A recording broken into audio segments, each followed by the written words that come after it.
At my 12-year reunion, the mean girls laughed. Still single and working retail? Their husbands joined in. I nodded, just trying to get by. Then the principal announced the evening's sponsor. My multi-million-dollar foundation that employed their husbands. So Elena, tell us about your career aspirations, Jessica Martinez announces loudly, turning our corner of the gymnasium into an impromptu stage. She's holding an imaginary microphone, her voice carrying across the reunion like a cruel game show host. Are you hoping to make shift supervisor someday? Maybe assistant manager if you're really ambitious. Her husband Brad jumps in with fake sincerity. What's your 5-year plan, Target or Walmart? The crowd erupts in laughter as I stand there in my discount dress, playing the perfect victim. In 15 minutes, the principal will announce their children's scholarships, funded by the woman they're humiliating. I let my shoulders slump forward, clutching my purse tighter as if it contains my entire life savings. The fluorescent lights overhead cast harsh shadows under my eyes, making me look exactly as tired and defeated as they expect.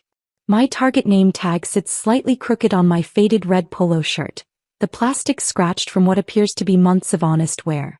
Every detail of my appearance has been crafted for this moment. Well, I stammer, allowing my voice to crack with nervous laughter, I'm just grateful to have steady work, you know? The economy's been tough and Target treats their team members really well. I fidget with the hem of my thrift store dress, a polyester nightmare I picked up specifically because it screams financial desperation.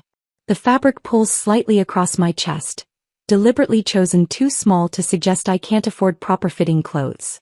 Before we dive deeper into Elena's carefully crafted performance, if you love stories where patience and intelligence triumph over cruelty, please hit subscribe. It's free and helps us share more satisfying revenge tales. Now let's watch her plan unfold. Jessica's eyes light up with predatory delight. She's gathered quite an audience now, former classmates forming a semicircle around us like spectators at a gladiator match. Some faces show uncomfortable pity, others barely concealed amusement. Ashley Hartwell and Brittany Cole have materialized at Jessica's flanks, their designer cocktail dresses sparkling under the disco ball that hangs over what used to be our high school basketball court. But surely you have bigger dreams, Elena, Jessica continues, her voice dripping with false encouragement. What about college? Didn't you always talk about business school? She turns to address her growing audience. Elena here was actually in advanced placement classes with us. Can you believe that? The crowd murmurs appropriately, their expressions shifting to that particular brand of suburban sympathy reserved for cautionary tales. I can practically hear their internal monologues. There but for the grace of God go I. Thank goodness my children will never end up like this. Brad steps closer, his expensive cologne creating a cloud of masculine superiority around him. His suit probably costs more than I'm supposed to make in 3 months. Community college maybe? Evening classes. His tone suggests he's being generous by even considering such possibilities. Though I guess when you're working retail hours, it's hard to find time for bettering yourself. I nod eagerly, grateful for this opening in their carefully orchestrated humiliation. Actually, yes. I've been looking into some business programs. Nothing fancy, just basic stuff. Marketing, maybe some accounting. I pull a crumpled brochure from my purse, Riverside Community College's continuing education catalog, carefully worn to suggest it's been handled countless times by desperate hands. The paper trembles slightly as I unfold it, and I'm not entirely acting. Even knowing this is all performance, even with $52 million sitting in various investment accounts, the memory of being genuinely powerless still lives in my bones. The girl who was cornered in a bathroom 12 years ago, her homemade prom dress stained with red punch, exists somewhere deep inside me still. How inspiring, Ashley chimes in, her voice sugary with condescension. It's never too late to start over, right? Even at our age. She delivers this line while smoothing her own dress, a silent reminder that she's never had to start over, never had to rebuild from nothing. Brittany nods sagely as if she's dispensing profound wisdom. My cleaning lady just started taking English classes. She's about your age, I think. Maybe you two could study together. The suggestion hangs in the air like a slap, the connection to my mother's former profession landing exactly as intended. I force my face to brighten with pathetic gratitude. That's so thoughtful of you to suggest. I'd love to meet her. Inside, I'm calculating the mortgage payments on Brittany's McMansion, funded partially by dividends from a tech startup I sold to Google last year. Her cleaning lady probably works harder in a day than Brittany has in her entire privileged life. The gymnasium around us pulses with reunion energy. Streamers in our old school colors hang from the rafters, and a banner reading, McKinley High Class of 2013 12 years strong, stretches across the back wall. Tables covered in white linens display yearbook photos and memorabilia from our senior year, when we all thought we knew how our stories would unfold. A DJ plays hits from our teenage years, the same songs that soundtracked First Loves and Last Chances 12 years ago. Couples dance nearby, their movements comfortable with married familiarity. Former athletes cluster around the trophy case, reliving glory days that grow more golden with each passing year. The popular kids have naturally gravitated back toward each other, their social hierarchies as rigid now as they were in high school. And here I stand in the center of their carefully constructed success, playing the role of the one who got left behind. My appearance tells a story they want to believe, that merit and hard work determine outcomes, that their comfortable lives are earned rather than fortunate, that people like me deserve exactly what we get. The irony tastes sweet on my tongue as Jessica continues her performance, describing various entry-level positions I might aspire to achieve. In my purse, my phone buzzes silently with notifications from my investment app, my real estate management company, my charitable foundation's board of directors. The digital evidence of Elena Martinez Rodriguez's empire sits inches from their mocking faces, invisible and patient. You know what, Elena? Jessica says, reaching the crescendo of her cruel symphony. I think it's wonderful that you're happy with simple goals. Not everyone can handle big responsibilities or make tough decisions. Some people are just meant for supportive roles. Perfect. I let tears form in my eyes, not from her words, but from anticipating the moment when her own children will read about tonight in tomorrow's newspaper, when they'll ask their mother why she was so mean to the lady who paid for their education. The heavy gymnasium doors swing shut behind me with a metallic clang that echoes through my chest. McKinley High's basketball court has been transformed into something resembling a fairy tale ballroom, though the industrial ceiling and painted brick walls can't quite hide their institutional origins. Twinkling fairy lights cascade from the rafters like expensive rain, each strand probably costing more than most families spend on groceries in a week. Round tables draped in crisp white linens dot the polished floor, their centerpieces bursting with roses that were flown in from somewhere far more exotic than our small Midwestern town. I pause just inside the entrance, overwhelmed by the sheer opulence surrounding me. Crystal glasses catch the light from an elaborate chandelier that definitely wasn't here during our senior year. The catering setup spans an entire wall, silver chafing dishes, ice sculptures, servers in crisp black uniforms moving with practiced efficiency. Recognition dawns slowly as I watch the head caterer direct his staff. Martinez Catering Solutions, the company I acquired through a shell corporation 6 months ago, specifically for tonight's event. The irony sends a small shiver of satisfaction through me, though I keep my expression appropriately intimidated by the grandeur. My fellow classmates circulate through the space like peacocks displaying their plumage. Designer suits and cocktail dresses create a sea of expensive fabric, each outfit carefully chosen to broadcast success and status.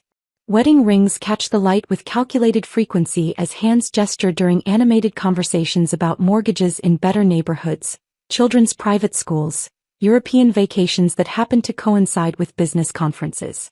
The registration table beckons from my left, staffed by 3 women whose faces trigger immediate recognition despite the passage of 12 years.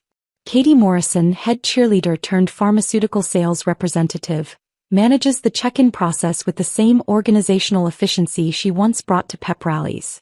Beside her, Michelle Torres and Amanda Zhang, former student council president and debate team captain respectively, sort through name tags with manicured nails that have never known manual labor. I approach their table with deliberately hesitant steps, my shoulders curved inward to suggest someone uncomfortable in social situations. The 3 women look up simultaneously, their expressions shifting through a predictable sequence of emotions. First comes the struggle for recognition, my face familiar but not immediately placeable. Then dawning awareness, followed quickly by barely concealed pity disguised as pleasant surprise. Elena Rodriguez. Katie exclaims with the kind of forced enthusiasm cheerleaders perfect in high school and never quite abandon. Oh my goodness, how wonderful to see you. Her voice carries just enough volume to draw attention from nearby conversations, marking this moment as somehow significant. Michelle rifles through the alphabetized name tags with efficient fingers. Here you are, sweetie. Elena Rodriguez. She hands me the plastic badge with a smile that doesn't quite reach her eyes, the kind reserved for distant relatives at awkward family gatherings. The name tag feels heavier than it should, this simple piece of plastic that will identify me all evening as the girl who stayed behind while everyone else moved forward. You look. Amanda pauses, searching for the appropriate compliment. Exactly the same. Isn't that wonderful? The backhanded nature of the comment hangs in the air between us, suggesting that looking exactly the same at 29 might not actually be wonderful at all. I clip the name tag to my discount dress with fingers that tremble slightly, not from nervousness, but from the effort of maintaining this performance. Thank you so much for organizing all this. It looks absolutely beautiful. My voice carries the right note of wistfulness, someone admiring a world she could never afford to create. The three women exchange a glance that speaks volumes about their assessment of my current circumstances. Katie's smile becomes more maternal, more protective. Well, we're just so glad you could make it, Elena. It's important that everyone from our class is here tonight. Moving away from the registration table, I navigate through clusters of conversation like a ghost haunting her own past. The gymnasium fills with voices layered over background music, a carefully curated playlist of hits from our senior year that triggers involuntary memories of first kisses and last chances. Tom Williams appears at my elbow with the kind of smooth approach that probably serves him well in whatever business he's chosen. Former quarterback turned middle manager, his hairline has receded but his confidence remains intact. Elena Rodriguez. Man, it's been forever. His handshake is firm, practiced, the grip of someone accustomed to closing deals and making impressions. Hi Tom, I respond, allowing my voice to carry the breathless quality of someone unexpectedly noticed by former royalty. You look great. Really successful. The compliment isn't entirely false. Tom does project success, though he has no idea that his recent promotion at Midwest Community Bank came courtesy of my acquisition of their parent company last year. Thanks.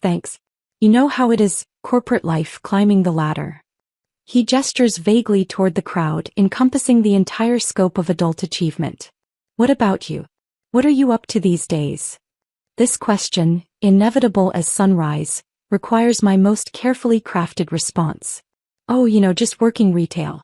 Target actually. Nothing too exciting, but it pays the bills. I accompany this admission with a self-deprecating laugh that suggests someone making peace with limited expectations. Tom's expression shifts to something resembling admiration mixed with pity. Hey, honest work is honest work, right? We can't all be CEOs. His attempt at encouragement only emphasizes the gulf he perceives between his success and my supposed failure. Our conversation is interrupted by Sarah Chin, whose approach carries none of Tom's calculated networking energy. Sarah moves with the hurried efficiency of someone juggling multiple responsibilities, her designer dress slightly wrinkled from what appears to be recent interaction with small children. Elena. Her greeting carries genuine warmth that catches me off guard. I was hoping you'd be here tonight. How are you doing? The question comes without the loaded subtext that marked my exchange with Tom. Sarah seems genuinely interested in my well-being rather than cataloging my failures. I'm doing well, thanks for asking, I reply, surprised by the emotion that creeps into my voice. Sarah's kindness feels dangerous to my carefully constructed facade, threatening to crack the emotional walls I've built around this performance. I heard about your mom, she continues softly, her hand briefly touching my arm. Mrs. Rodriguez was such a lovely woman. She cleaned for my family a few times when I was little, and I remember her teaching me to fold fitted sheets properly. She had the most beautiful smile. The mention of my mother nearly derails my entire performance. Sarah's memory is specific and genuine, carrying none of the casual dismissiveness that usually accompanies references to the help. I blink rapidly, fighting tears that have nothing to do with my fictional struggles and everything to do with missing the woman who raised me to be better than the people who looked down on her. Thank you, I manage, my voice thick with emotion I don't have to fake. That means more than you know. As Sarah excuses herself to check on her own table, I scan the room with new awareness of the various social currents flowing around me. Near the far wall, a group of former athletes rehashes glory days that grow more impressive with each retelling. Former band members cluster around the memory table, pointing out younger versions of themselves in faded photographs. And there, near the elaborate bar setup, stands the trinity of cruelty that shaped my high school experience. Jessica Martinez commands attention in a way that hasn't diminished since graduation. Her blonde hair styled in waves that probably required 3 hours and $200 to achieve. Her dress, black, sleek, undoubtedly designer, clings to a figure maintained through expensive personal training and careful nutrition. Ashley Hartwell and Brittany Cole stand at precise angles that frame Jessica while remaining slightly behind, their body language unchanged from the hallways of McKinley High. They're laughing at something Jessica said, their heads tilted at identical angles of appreciation. Even from across the room, I can see the glint of expensive jewelry, the confident posture of women who have never questioned their place in the world's hierarchy. Their husbands hover nearby, successful men who married successful women and created successful lives in successful neighborhoods. They gesture with drinks in hand, their conversations presumably covering successful topics like successful investments and successful children's successful achievements. Jessica's eyes sweep the room with the predatory awareness of someone cataloging potential entertainment. When her gaze finds me standing alone near the memorial table, I see recognition flicker across her features. Then something else. A spark of delighted anticipation that makes my stomach clench with remembered fear. She leans toward Ashley and Brittany, whispering something that makes both women turn to look in my direction. The three faces that haunted my teenage nightmares now study me with the same calculating interest they showed before every humiliation they orchestrated. I force myself to look away, pretending to examine the scholarship display board where photographs of deserving students smile from behind glass. The Martinez Foundation for Educational Excellence has funded 12 full scholarships this year, each one a small monument to irony that Jessica couldn't possibly comprehend.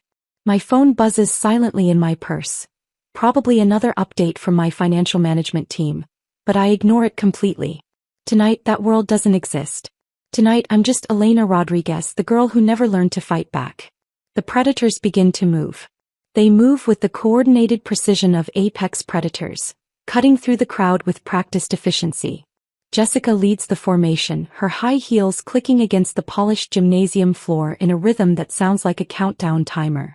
Ashley and Brittany flank her at perfect angles, their formation unchanged from the hallways of McKinley High where they once cornered terrified freshmen between classes. I grip my plastic cup of punch tighter, the cheap liquid sloshing as my hands begin their calculated tremor.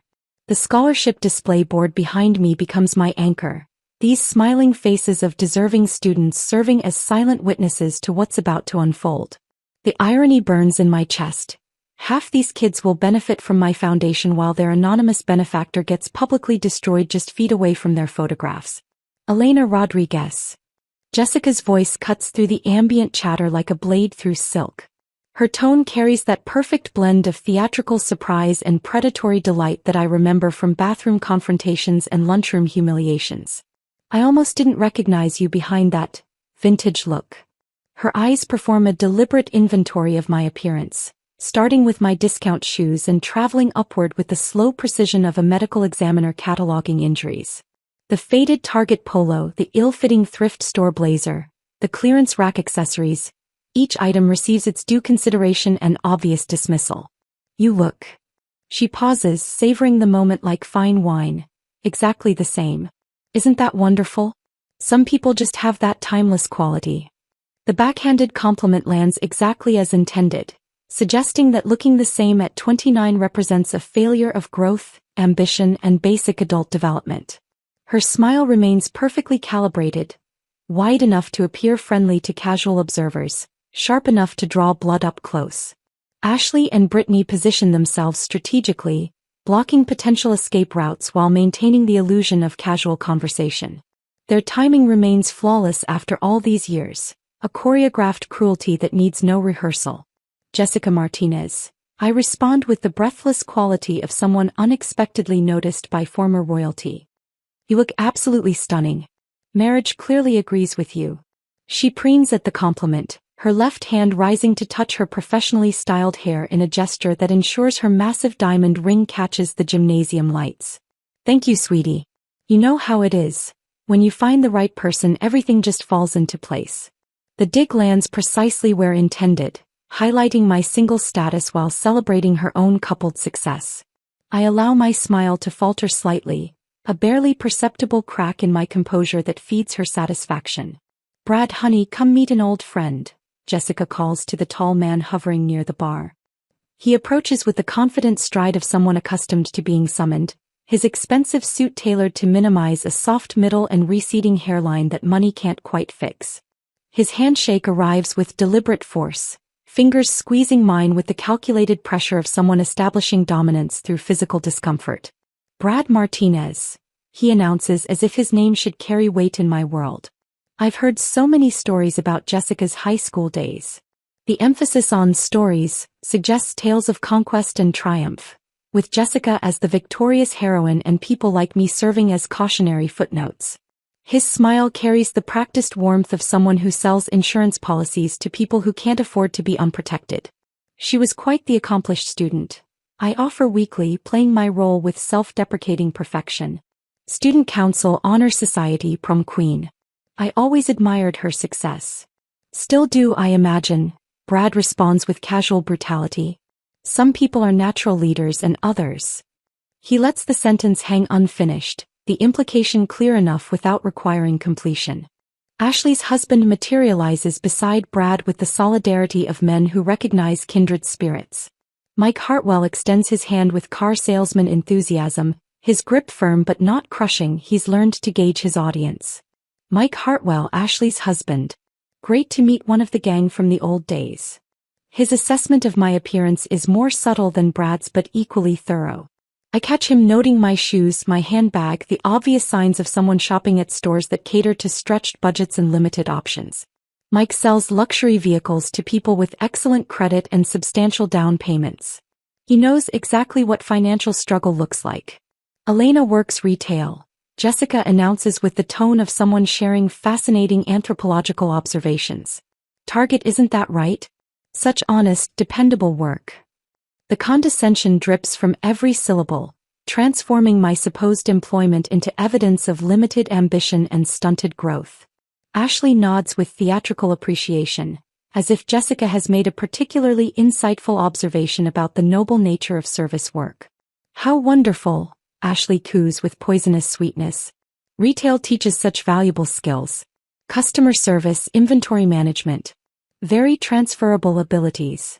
The implication hangs heavy, skills that might eventually lead to slightly better retail positions, but nothing approaching real career advancement. Derek Cole joins the growing circle, completing their formation like the final piece of a predatory puzzle. Derek Cole, Brittany's husband. His introduction comes with middle management authority, someone comfortable with supervisory responsibility and quarterly performance reviews. I was just telling Brad here about the importance of staying motivated, even when opportunities seem limited. The conversation flows with practiced cruelty, each participant contributing observations about ambition, drive, and the different paths people choose in life. Their words remain carefully neutral, never crossing into obvious attack, but the subtext cuts deeper than direct insults. I fidget with my target name tag, letting it become a prop that symbolizes everything they believe about my limitations.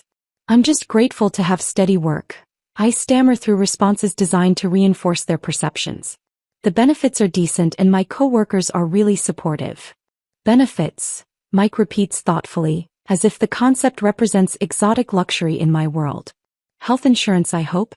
So important when you're on your own. The pause before on your own carries weight, highlighting my single status while implying the vulnerability that comes with facing life's challenges without a successful husband's protection. Their wives exchange knowing looks, silent communication about the advantages of choosing correctly when opportunities for security presented themselves. Other classmates begin drifting toward our conversation, drawn by some primitive instinct for witnessing social hierarchy in action. I recognize faces from my carefully maintained files, people whose mortgages flow through banks in my portfolio, whose children attend private schools funded by my educational grants, whose comfortable lives depend on investments they'll never trace back to Elena Rodriguez. Tom Williams approaches with his quarterback confidence slightly dimmed by whatever he's drinking.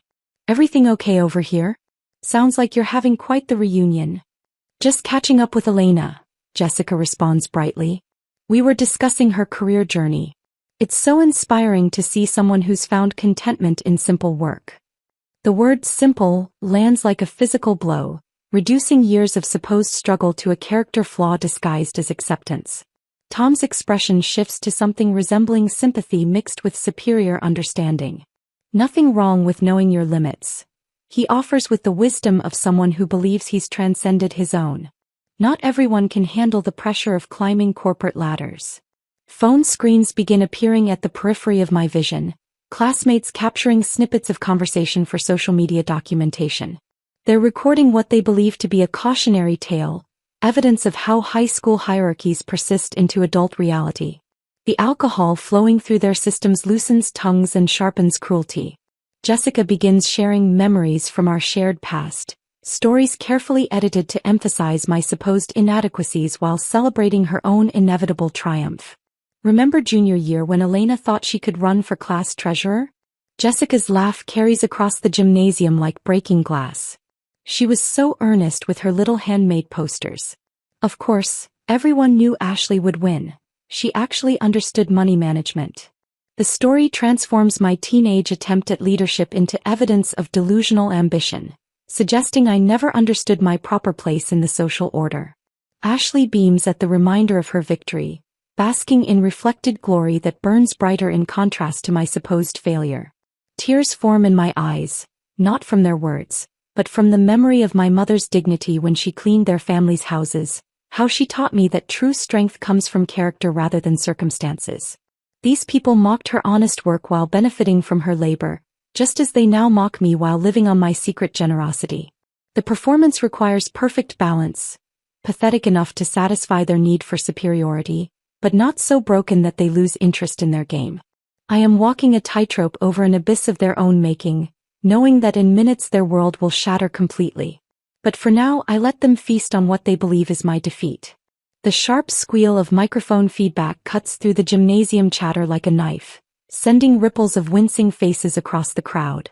Principal Williams stands behind a makeshift podium constructed from the same folding table that once held our homecoming dance ballot box. His figure slightly stooped but still commanding the authority that once made rebellious teenagers straighten their spines in hallways. Ladies and gentlemen, if I could have your attention please. His voice booms through speakers that have seen better days, the same sound system that announced our names at graduation 12 years ago. The crowd begins its reluctant migration toward rows of folding chairs arranged with military precision before a small stage decorated with faded McKinley High banners that smell faintly of storage closets and forgotten victories. I slip toward the back of the gymnasium, positioning myself behind clusters of taller classmates where shadows from the overhead lighting create perfect camouflage.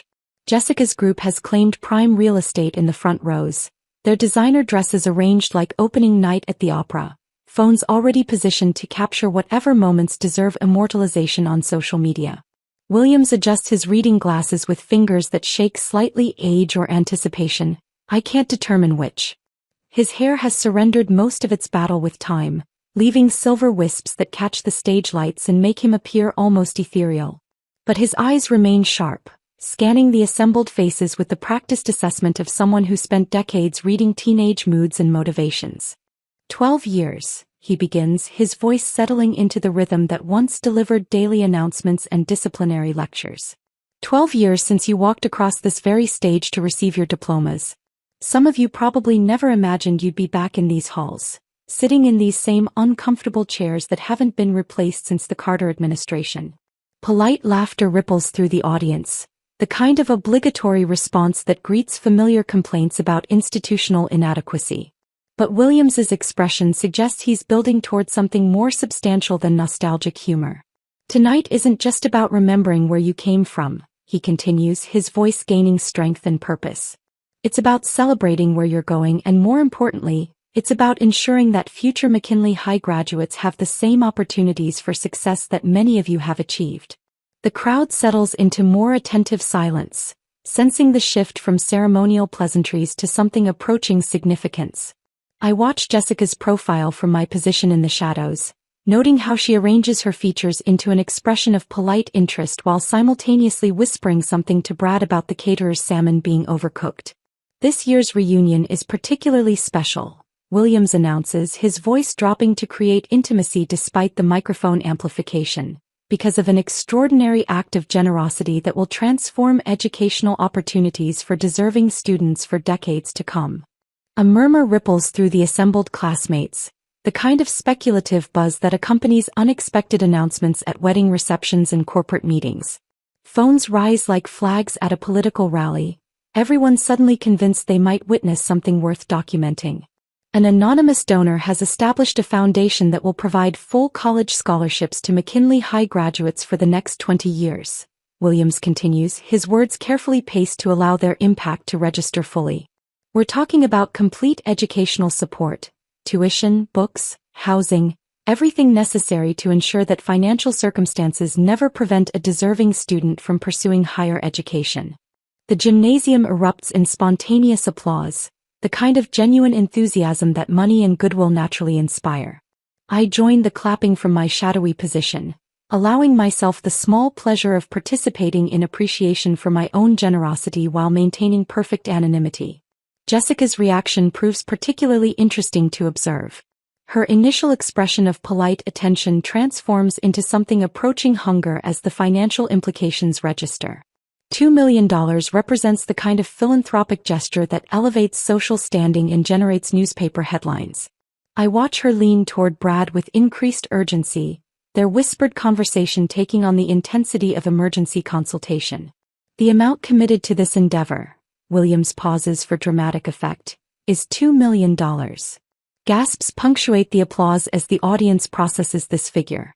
$2 million exceeds the annual budget of most local charities, represents more money than many of these people will accumulate in their lifetimes, creates the kind of lasting impact that transforms communities rather than merely helping individuals.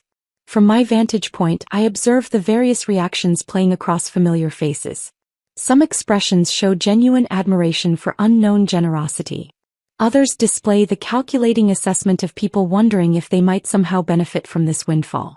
Still others reveal the slight envy that substantial anonymous giving naturally provokes. Who among us wouldn't want to possess both the resources and character necessary for such magnificent gestures? Jessica's whispered conference with Brad intensifies, their body language suggesting urgent problem-solving rather than celebratory joy. I catch fragments of their conversation carried by gymnasium acoustics. Don't know anyone. And, would have mentioned. And, tax implications alone. The foundation, Williams announces with obvious relish, has been established under the name that will ensure its permanent connection to McKinley High's tradition of excellence. The pause stretches just long enough for suspense to build, for phones to focus more intently, for conversations to cease in anticipation of this revelation. Williams seems to savor the moment, understanding that some announcements deserve their full theatrical weight. Ladies and gentlemen, please join me in recognizing the Martinez Foundation for Educational Excellence. The name detonates through the gymnasium like a carefully placed explosive device. Jessica's face undergoes a transformation visible even from my distant position. Confusion followed by shock followed by something approaching panic as her married name echoes through speakers and settles into the consciousness of 200 witnesses. Brad's confusion proves even more transparent, his expression cycling through bewilderment, concern, and growing alarm as he realizes his wife's name has become permanently associated with philanthropic generosity that he knows nothing about. Their whispered conversation escalates into barely controlled argument, punctuated by gestures that attract attention from nearby classmates. Ashley and Brittany exchange glances loaded with implications and questions. Their expressions suggest wives processing unexpected information about their social circle's financial capabilities while simultaneously wondering why they weren't consulted about such a significant charitable undertaking. The applause continues around Jessica's growing distress. Classmates celebrating a generosity they assume originates from the woman currently experiencing what appears to be a minor nervous breakdown in the front row. The irony tastes absolutely delicious. My greatest enemies being celebrated for my greatest act of philanthropy while having no idea how to respond to the acclaim. The first recipient of a Martinez Foundation scholarship, Williams continues, oblivious to the drama unfolding in his audience, is Maria Santos, a graduating senior whose academic excellence has been matched only by her determination to overcome significant family hardships. Maria Santos rises from her seat in the audience, a slight girl with her mother's intelligent eyes and her father's stubborn chin, wearing a dress that was clearly purchased for this specific occasion and will probably serve as her formal wear for the next several years. Her mother works third shift cleaning downtown office buildings, the same invisible labor that supported my own education 12 years ago. As Maria walks toward the stage with tears streaming down her face, I watch Jessica's expression evolve from confusion to something approaching desperation. She leans heavily into Brad's shoulder, their whispered consultation becoming urgent enough to draw disapproving glances from surrounding classmates who assume they're discussing their own generous contribution. The second scholarship recipient, James Chen, represents another carefully chosen symbol. Sarah Chen's younger brother stands to accept recognition for his academic achievements despite family struggles following their father's workplace accident. The selection wasn't accidental. I wanted Sarah to understand exactly who was behind tonight's generosity, wanted her kindness earlier this evening to be rewarded with concrete benefits for her family. Sarah's eyes find mine across the gymnasium during the applause for her brother, her expression shifting from gratitude to growing comprehension. I see the moment when she begins connecting dots between our earlier conversation, the foundation announcement, and the systematic way certain deserving students have been selected for support. Other classmates begin their own calculations, looking between the celebrating scholarship recipients and Jessica's obvious distress with expressions that suggest increasing awareness that something significant is happening beyond simple charitable recognition. Questions multiply faster than answers, exactly as I intended. The foundation's shadow stretches across the gymnasium, touching lives and transforming futures while its true architect remains invisible in the darkness, savoring the approaching moment when shadows give way to blazing revelation. The scholarship ceremony concludes with thunderous applause, but I notice how Jessica's clapping sounds hollow, mechanical, her hands barely meeting as she goes through the motions of celebration. The crowd begins to disperse from their folding chairs, conversations fragmenting into smaller groups that buzz with speculation about the mysterious benefactor who just changed multiple lives with a single generous gesture. I watch Ashley and Brittany gravitate toward each other with the magnetic pull of longtime conspirators, their designer heels clicking against the gymnasium floor as they navigate through clusters of classmates toward the ladies' room. Their body language suggests urgent consultation rather than casual powder room conversation, shoulders bent inward with the intensity of shared secrets. Following at a calculated distance, I time my entrance to the restroom perfectly, slipping through the heavy door just as their voices rise above whispers. The fluorescent lights cast harsh shadows under their carefully applied makeup, making their expressions appear more severe in the mirrors above the industrial sinks. Don't understand how all of this happened so quickly, Ashley is saying as she touches up lipstick that doesn't need refreshing, her movements nervous rather than vain. Mike's promotion came out of nowhere. 3 months ago he was worried about layoffs and now he's got a corner office and a company car. I settle into the furthest stall, leaving the door slightly ajar to catch their conversation while remaining invisible. The metal latch clicks softly as I position myself to listen without being detected, my heart racing with anticipation of what revelations their confusion might produce. Brittany's voice carries notes of anxiety disguised as excitement. Derek's situation is even stranger. That management company contacted him directly, offered him a position that didn't even exist 6 months ago. The salary increase was so substantial we could finally afford to move the kids to Riverside Prep. And Brad's insurance agency, Ashley continues, her voice dropping to a whisper that forces me to strain against the stall door to hear clearly.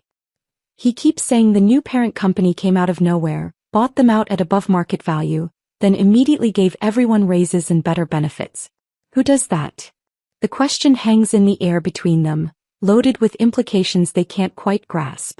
I press closer to the gap in the stall door, watching their reflections in the mirror as they process information that should terrify them if they possess the intelligence to understand its significance. It's like someone's been watching our families, Brittany says, her voice carrying the first tremor of genuine unease. Think about it. Derek gets promoted just when Tommy needed orthodontic work. Mike's bonus covered exactly what we needed for the roof repairs. And those anonymous gifts. Ashley nods vigorously, her reflection betraying excitement mixed with confusion. The dance lessons for Emma, paid in full for the entire year. And that new baseball equipment that appeared on your doorstep. Top-of-the-line gear that would have cost Derek's entire monthly bonus. Someone knows our exact financial situations, Brittany whispers, her voice barely audible above the humming ventilation fan. Someone's been helping us without us knowing it. But who has that kind of money and that much information about our lives? I emerge from the stall with perfect timing, my appearance natural enough to seem coincidental while allowing me to witness their startled expressions. They immediately shift their conversation to safer territory, their voices brightening with forced casualness that fools no one.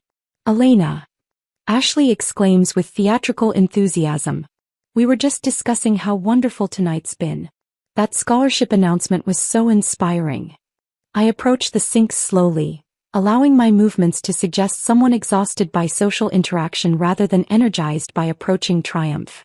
It really was beautiful. Those students deserve every opportunity they can get.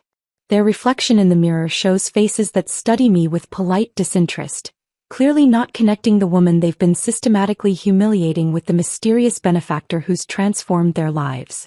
The irony burns in my chest like swallowed fire. We should get back, Brittany says, checking her phone with the nervous energy of someone avoiding difficult conversations. Jessica's probably wondering where we went. Back in the gymnasium, the atmosphere has shifted dramatically. The scholarship announcement has fractured the evening's social dynamics, creating new currents of speculation and curiosity that flow around Jessica like water around a boulder. I position myself near the memorial table, where photographs of deceased classmates serve as sobering reminders of mortality and missed opportunities. Groups of classmates huddle in animated discussion, their voices carrying fragments of theories about the Foundation's anonymous benefactor. Several approach Jessica directly, their questions becoming increasingly pointed as her denials become more strained and unconvincing.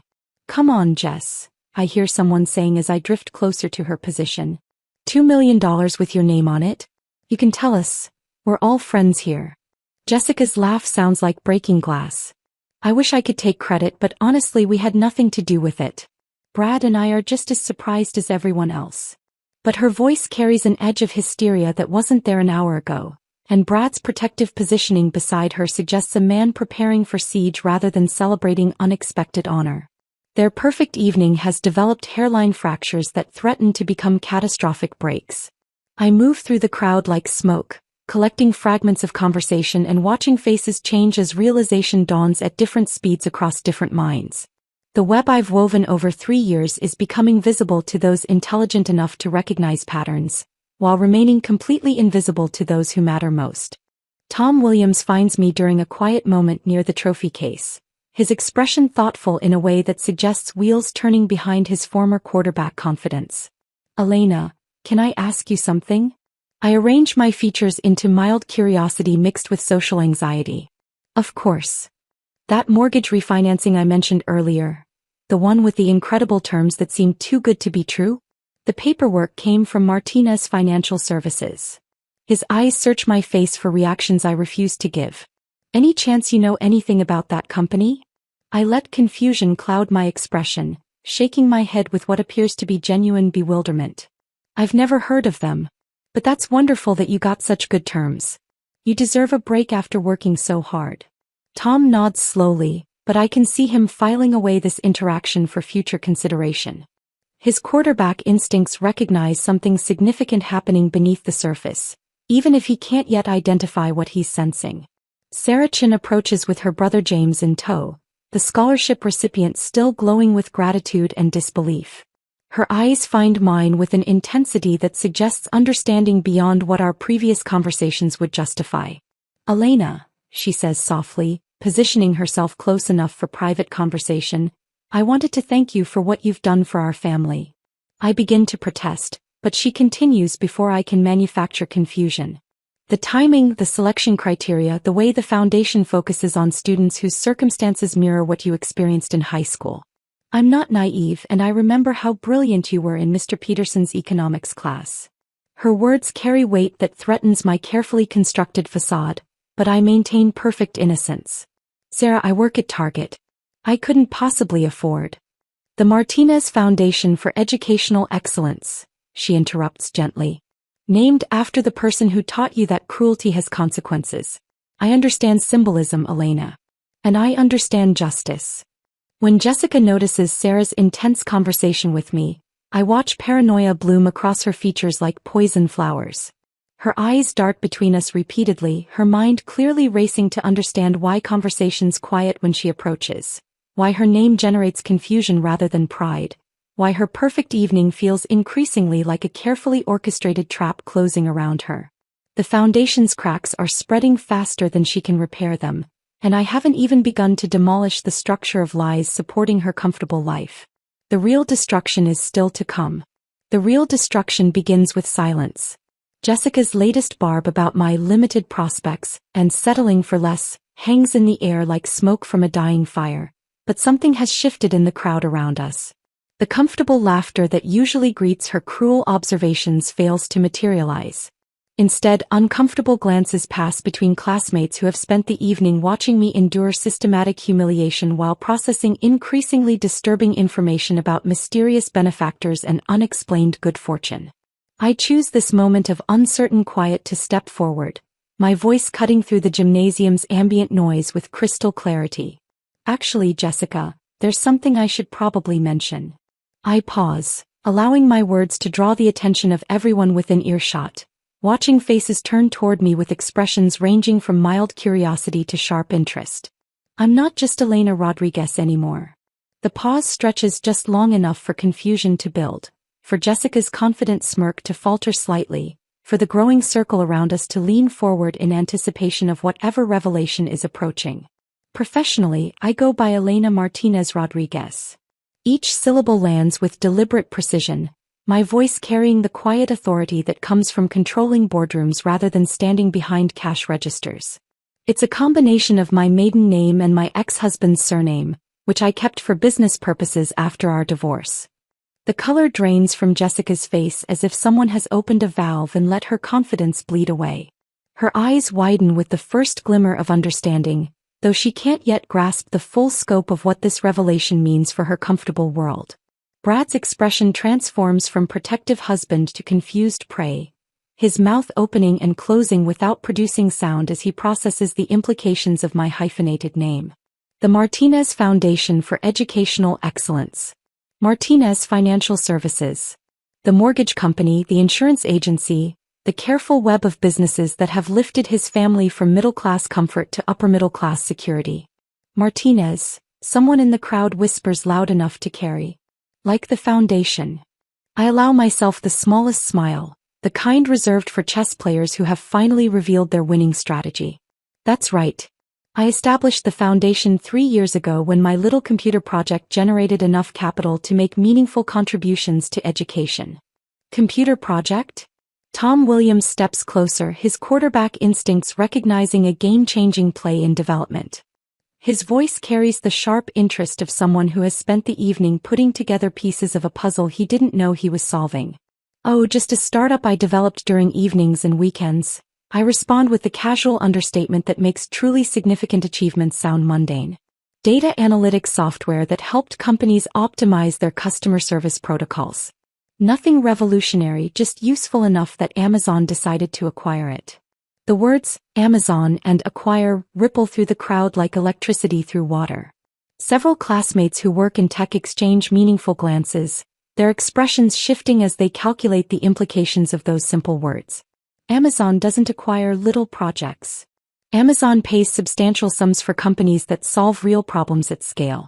Jessica's voice emerges as a strangled whisper. How much? I tilt my head as if the question surprises me. Oh, enough to be comfortable. Enough to start the foundation, invest in some local businesses, help out where I can. The actual figure, $52 million, remains unspoken, but its presence fills the air between us like a physical force. Ashley and Brittany have materialized at Jessica's flanks. Their earlier bathroom confusion now transformed into dawning horror as they begin connecting dots between our conversation and their husband's mysterious good fortune over the past year. The foundation, Jessica manages, her voice barely audible above the gymnasium's background noise. You named it. After someone who taught me important lessons about character, I complete her sentence with gentle finality. Though perhaps not the lessons they intended to teach. The irony lands across Jessica's features like a physical blow, her carefully constructed superiority crumbling in real time as she realizes her married name has become a monument to her victim's triumph. The Martinez Foundation for Educational Excellence will operate for 20 years, helping deserving students while serving as a permanent reminder of tonight's reversal of fortune. I believe in giving back to communities that shaped me, I continue, addressing the growing crowd rather than Jessica's stricken face. Supporting students who remind me of my younger self. People who understand that dignity comes from character, not circumstances. Each word is carefully chosen to highlight the contrast between genuine generosity and performative wealth, between quiet success and loud superiority. The audience recognizes the subtext, their expressions shifting from confusion to understanding to something approaching horror as they realize they've spent the evening watching the systematic humiliation of someone who could probably buy their entire town. Mike Hartwell pushes through the crowd, his car salesman confidence evaporating as he approaches with the desperate energy of someone whose world is actively collapsing around him. Elena, the dealership where I work, Martinez Automotive Holdings bought us out 6 months ago.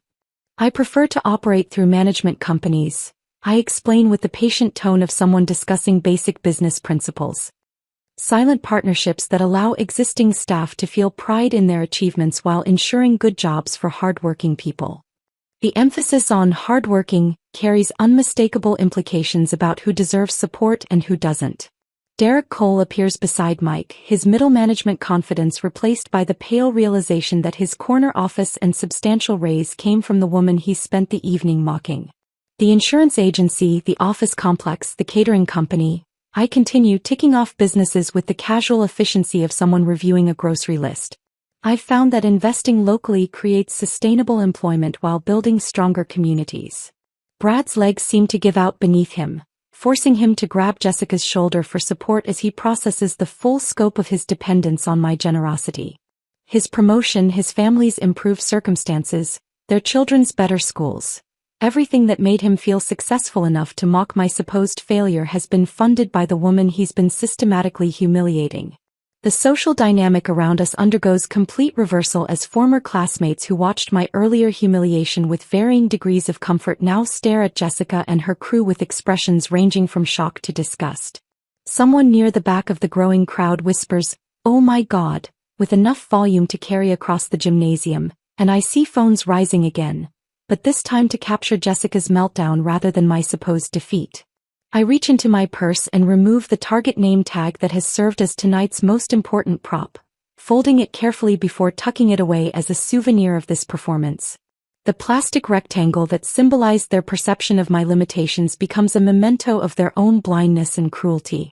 The woman you thought you knew, I say quietly, my words carrying clearly in the stunned silence that surrounds us, never really existed. She was just a role I needed to play until tonight. The mask has come off completely, revealing not the failure they expected to find beneath, but someone they never possessed the imagination to envision I could become. Their comfortable world of superiority and casual cruelty has just discovered it was built entirely on the generosity of their favorite victim. And I haven't even begun to withdraw that generosity yet. The silence that follows my revelation stretches like a taut wire, ready to snap under the weight of everything left unsaid. Jessica's face cycles through expressions like a broken slot machine, shock, confusion, denial, and finally, desperate calculation as she searches for any angle that might salvage her dignity from this catastrophic exposure. "Oh my God, Elena," she exclaims with forced brightness, her voice pitched higher than natural as she attempts to rewrite 12 years of history in real time. "I always knew you had incredible potential. Remember how I used to say you were going places?" Her laugh sounds like breaking glass, sharp and dangerous to everyone within earshot. The crowd around us has grown substantially, forming concentric circles of witnesses to what has become the reunion's main event. Former classmates hold their phones at various angles, documenting what they instinctively recognize as a moment that will be dissected and discussed for years to come. We were just having fun tonight, you know? Jessica continues, her desperation becoming more visible with each word. Just like old times, joking around the way friends do. You understand that, right? We've always been supportive of each other. Her attempt to retroactively transform cruelty into playful banter lands with the hollow thud of lies spoken in front of too many witnesses. Several classmates exchange uncomfortable glances, their expressions suggesting people who have spent the evening watching systematic humiliation disguised as friendly nostalgia. Brad's hand settles heavily on Jessica's shoulder, his gesture intended as support but appearing more like an attempt to physically restrain her from saying anything else that might make their situation worse. His face has taken on the grayish pallor of someone processing the full implications of his circumstances. Every promotion, every bonus, every family improvement funded by the woman he's been mocking all evening.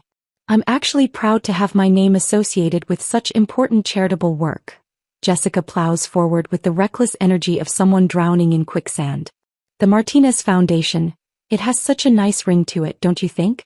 Really makes a statement about community investment and social responsibility. The irony of her words seems completely lost on her, but ripples of shocked laughter emerge from the crowd as people begin to grasp the exquisite symbolism of naming a foundation after your tormentor while remaining completely oblivious to the insult. I allow her to continue digging her own grave for several more seconds before responding with the kind of businesslike calm that transforms boardroom discussions into execution orders. Actually, Jessica, since we're being so honest with each other tonight, I should probably mention some recent business decisions I've had to make. My voice carries the measured authority of someone accustomed to delivering news that changes lives. Portfolio restructuring, you understand. Sometimes you have to make difficult choices about which investments align with your values. The crowd leans forward collectively, sensing that whatever comes next will be significant.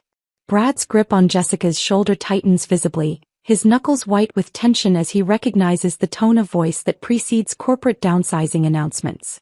The insurance agency where Brad works, for instance, I continue with the same matter-of-fact delivery I might use to discuss weather patterns. Guardian Insurance Solutions will be closing their local branch next month as part of a merger with their parent company. The new structure won't require as many middle management positions. Brad's face drains of what little color remained as he processes this information. His recent promotion, the corner office, the substantial salary increase that allowed his family to upgrade their lifestyle. All of it about to disappear like smoke and wind. Mike Hartwell pushes closer through the crowd, his car salesman instincts recognizing approaching disaster. Elena, about the dealership. Hartwell Automotive is being sold to Premier Motors out of Chicago, I interrupt with gentle finality. Premier prefers to bring their own management team when they acquire new locations. I believe they're planning to complete the transition by the end of next month. Mike's confident posture collapses like a building with its supports removed. The sales manager position, the company car, the commission structure that finally made him feel successful. All of it built on the generosity of someone he spent years treating as inferior. Derek Cole doesn't wait for his turn, stepping forward with the desperate energy of someone trying to outrun an avalanche. The office complex where I work. Midwest Corporate Solutions is relocating their operations to Tennessee, I explain with the same clinical detachment. Better tax incentives, more favorable business climate. They won't be maintaining a presence in this market after the move is complete. The systematic dismantling continues with surgical precision, each revelation delivered with the emotional weight of a grocery list while carrying the destructive power of targeted missiles. Their comfortable world isn't being destroyed so much as revealed to have been an elaborate illusion, sustained entirely by my invisible support. But surely there are other opportunities. Jessica interjects with rising panic, her voice cracking under the strain of watching her social circle's foundation crumble in real time. Your boutique is doing so well. Trace Chic operates in a building I purchased 6 months ago through Martinez Property Holdings. I mention casually as if discussing minor real estate trivia rather than delivering a death sentence to Jessica's business dreams. The lease expires at the end of next month, and we've decided to renovate the space for a different type of tenant. Jessica's mouth opens and closes silently, her designer dress suddenly seeming too tight as she struggles to process the implications. Her boutique, the small business that gave her identity beyond being Brad's wife, exists entirely at my discretion. Discretion she spent the evening systematically eroding through calculated cruelty. The renovation will create space for a community tutoring center, I continue, allowing myself the satisfaction of watching her dreams die in real time. We're particularly interested in supporting students whose families work in service industries. People who understand the value of honest labor. The emphasis lands exactly as intended, referencing my mother's cleaning work while highlighting the dignity Jessica's family never recognized in such employment. Several classmates nod approvingly, their expressions suggesting people who finally understand the evening's deeper currents. What about the children? Ashley whispers, her voice barely audible as she begins grasping the scope of their vulnerability. Their schools, their activities. The Martinez Foundation scholarship criteria are quite specific. I explain with the patient tone of someone discussing academic standards rather than crushing dreams. We focus on students who demonstrate genuine character, community service, and respect for others regardless of their family's social status. I pause to let this sink in before continuing with surgical precision. While your children are certainly academically capable, their scholarship applications included essays about leadership and compassion that seem somewhat inconsistent with the values I've observed from their families tonight. My smile carries no warmth as I deliver this assessment. Character references are quite important in our selection process. The implication hangs heavy in the gymnasium air. Their children's educational futures now depend on demonstrating virtues their parents have systematically failed to model. The sins of the parents visiting the children, justice served through the same educational opportunities they assumed were their birthright. Of course, there's always next year, I add with false encouragement, assuming they can provide better examples of the character traits we're seeking to reward. Brad's voice emerges as a strangled whisper. The mortgage on our house. Martinez Financial Services holds quite a few local mortgages. I acknowledge with the casual tone of someone discussing routine business operations. We'll be reviewing all our lending relationships as part of our restructuring process. Some borrowers will find their terms adjusted to reflect current market rates. The scope of my control becomes clear as I mention other assets almost in passing. The private school their children attend, the medical practice where their families receive care, the country club where they network and socialize. Each revelation represents another thread in the web they never realized had been woven around their lives. I haven't destroyed their comfortable existence so much as revealed that it was always sustained by my invisible generosity. The power they thought they held over me was nothing more than an illusion I allowed them to maintain until tonight. You see, I explained to the fascinated crowd, my voice carrying clearly across the suddenly quiet gymnasium, I've been the puppet master all along. Tonight, I simply decided it was time to let you see the strings. The reckoning is complete, but the real consequences are just beginning. The gymnasium has transformed into something resembling a courtroom after a verdict, with whispered conversations and the constant buzz of phones capturing what everyone instinctively recognizes as legendary footage. The evening's social dynamics have undergone complete reversal, leaving Jessica and her crew standing in the center of a widening circle of judgment while former classmates who witnessed my earlier humiliation now regard them with expressions ranging from shock to undisguised disgust. Sarah Chin breaks from the crowd first, her movement deliberate as she approaches Jessica with the kind of purposeful stride that suggests someone who has finally seen enough.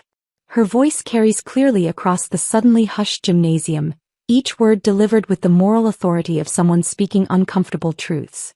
How could you be so cruel to someone who's been helping our families for years? Sarah's question hangs in the air like an accusation, her tone carrying genuine bewilderment rather than anger. Elena has been anonymously supporting half the people in this room, and you spent the entire evening tearing her down for sport. Other voices begin joining Sarah's, creating a chorus of revelation as people piece together their own stories of mysterious assistance. Tom Williams speaks up from the back of the crowd, his quarterback voice carrying easily across the space. My mortgage refinancing. Those incredible terms that seemed too good to be true. That was you, wasn't it, Elena? His question receives nods and murmurs of recognition from others who have experienced similar unexplained good fortune. The medical bills after Jenny's accident, someone else adds. They just disappeared from our account one day. No explanation, no return address on the check that covered everything. My daughter's college application fee waivers, another voice contributes. Anonymous donations that showed up exactly when we needed them most. The stories multiply like ripples in a pond, each revelation adding weight to the crushing realization that Jessica has spent the evening publicly humiliating the very person whose generosity has improved countless lives throughout their community. The crowd's sympathy has shifted completely, leaving her isolated in a circle of her own making while surrounded by people she can no longer face with any dignity. Jessica attempts damage control with the desperate energy of someone trying to stop a landslide with bare hands. Her voice rises above the crowd's murmurs, carrying that familiar edge of entitlement that has served her so poorly tonight. I didn't know, she protests, her words tumbling over each other in their haste to reach sympathetic ears. We were just having fun reminiscing about high school the way old friends do. Surely Elena understands it was all harmless nostalgia, right? But her words fall flat against the recorded evidence and dozens of witnesses who have watched her systematic cruelty throughout the evening. Someone near the back of the crowd, I can't see who, raises their phone and begins playing back video footage captured earlier, and Jessica's own voice fills the gymnasium with devastating clarity. Still single and working retail, her recorded laughter echoes off the walls, followed by Brad's contribution. Some people just never change. The audio continues with their mock job interview, their theatrical sympathy, their calculated cruelty designed to humiliate someone they believed couldn't fight back. The playback creates a moment of crystalline silence, followed by the kind of collective sharp intake of breath that accompanies watching someone step off a cliff. Jessica's face crumbles as she hears her own words reflected back, stripped of context and social camouflage, revealing the naked cruelty that has defined her character since high school. Oh God, someone whispers loud enough to carry. This is going to be everywhere by morning. The prediction proves prophetic as phones continue buzzing throughout the crowd, social media notifications multiplying as footage and commentary begin spreading beyond the gymnasium walls. Jessica's carefully curated image as a successful community pillar is dissolving in real time, replaced by evidence of behavior that will follow her family for years to come. Brad's phone rings with the harsh electronic tone that cuts through crowd noise like a blade. He answers with the desperate hope of someone expecting rescue, but his expression transforms quickly from hope to horror as he listens to whatever news is being delivered through the tiny speaker. Yes, I understand, he says, his voice hollow with defeat. Effective immediately. Yes, I'll clean out my office tomorrow. The call ends with the finality of a coffin lid closing, and he turns to Jessica with the expression of a man watching his comfortable life evaporate before his eyes. Mike's phone buzzes with a text message that he reads with growing alarm, his face cycling through disbelief, panic, and resignation. New management taking over Monday morning, he announces to no one in particular, his car salesman confidence completely evaporated. They're bringing their own team. Derek doesn't even need to answer his phone. The email notification provides all the information necessary. His corner office, his substantial raise, his newfound corporate authority, all of it disappearing with the same swiftness that originally brought these improvements into his life. I watch their faces as reality settles over them like a heavy blanket, seeing the exact moment when they fully comprehend that their comfortable lives have been sustained entirely by my invisible generosity they've spent the evening systematically destroying through calculated cruelty. Their wives stand beside them in stunned silence, processing the understanding that their financial security has just evaporated in real time. The crowd around us continues to grow as word spreads throughout the reunion, drawing people from other corners of the gymnasium to witness what has become the evening's defining moment. Former classmates who missed the earlier humiliation are quickly brought up to speed by those who recorded everything, creating an expanding circle of witnesses to Jessica's complete social destruction. I step forward into the center of this circle, my voice carrying clearly across the hushed gymnasium as I address not just Jessica and her crew, but everyone who has gathered to witness this moment of reckoning. Tonight was never about revenge. I begin, my words measured and deliberate. It was about revelation. I wanted you to understand what you had thrown away through your cruelty, what you could have had if you'd chosen kindness over meanness. I pause, letting my gaze sweep across the faces surrounding me, some sympathetic, others ashamed, a few still processing the evening's dramatic reversals. The Martinez Foundation will continue its work, supporting students who demonstrate character traits that some people never learned, even after 12 years to mature and grow. The reference lands exactly as intended, highlighting the contrast between Jessica's static cruelty and the genuine development shown by other classmates. I want to thank everyone for coming tonight. I continue, my tone shifting to something approaching warmth as I address the broader crowd. You've helped me understand who in our class has grown into people worth knowing, and who remains trapped in the same patterns that define them in high school. The philosophical victory tastes sweeter than any direct retaliation could have provided. Jessica's punishment isn't physical or illegal. It's the natural consequence of character flaws that time and opportunity have failed to correct. I begin moving toward the exit, walking through the same doors I entered hours ago, but everything has fundamentally changed. Former classmates approach me with genuine apologies, heartfelt thanks, and requests to stay in touch. Offers based on respect rather than pity, recognition rather than condescension. Elena. Jessica's voice breaks behind me, cracked and desperate as she calls my name across the gymnasium. I turn back once, seeing not the powerful mean girl who terrorized my youth, but a middle-aged woman whose children will now learn that actions carry consequences, whose comfortable world has been revealed as an elaborate illusion sustained by someone else's generosity. I don't speak, there's nothing left that needs saying. The justice has served itself with the elegant precision of a perfectly executed plan, years in the making. Outside, my driver waits beside the same modest sedan that carried me here, another prop I won't need again. The girl they thought they knew is gone forever, replaced by the woman I became through patience, planning, and my mother's wisdom about dignity in the face of cruelty. As we drive away from McKinley High, I remove the Target name tag from my purse one final time, holding it up to catch the streetlight. Tomorrow it will go in a frame on my office wall. Not as a reminder of tonight's victory, but as a monument to the power of choosing when to reveal who you really are. The reunion is over, but the real consequences are just beginning. Felena's masterful revenge had your heart racing. Smash that like button right now. My favorite part was when she calmly revealed the Martinez Foundation was named after Jessica. The perfect ironic twist. What was your favorite moment? Drop it in the comments below.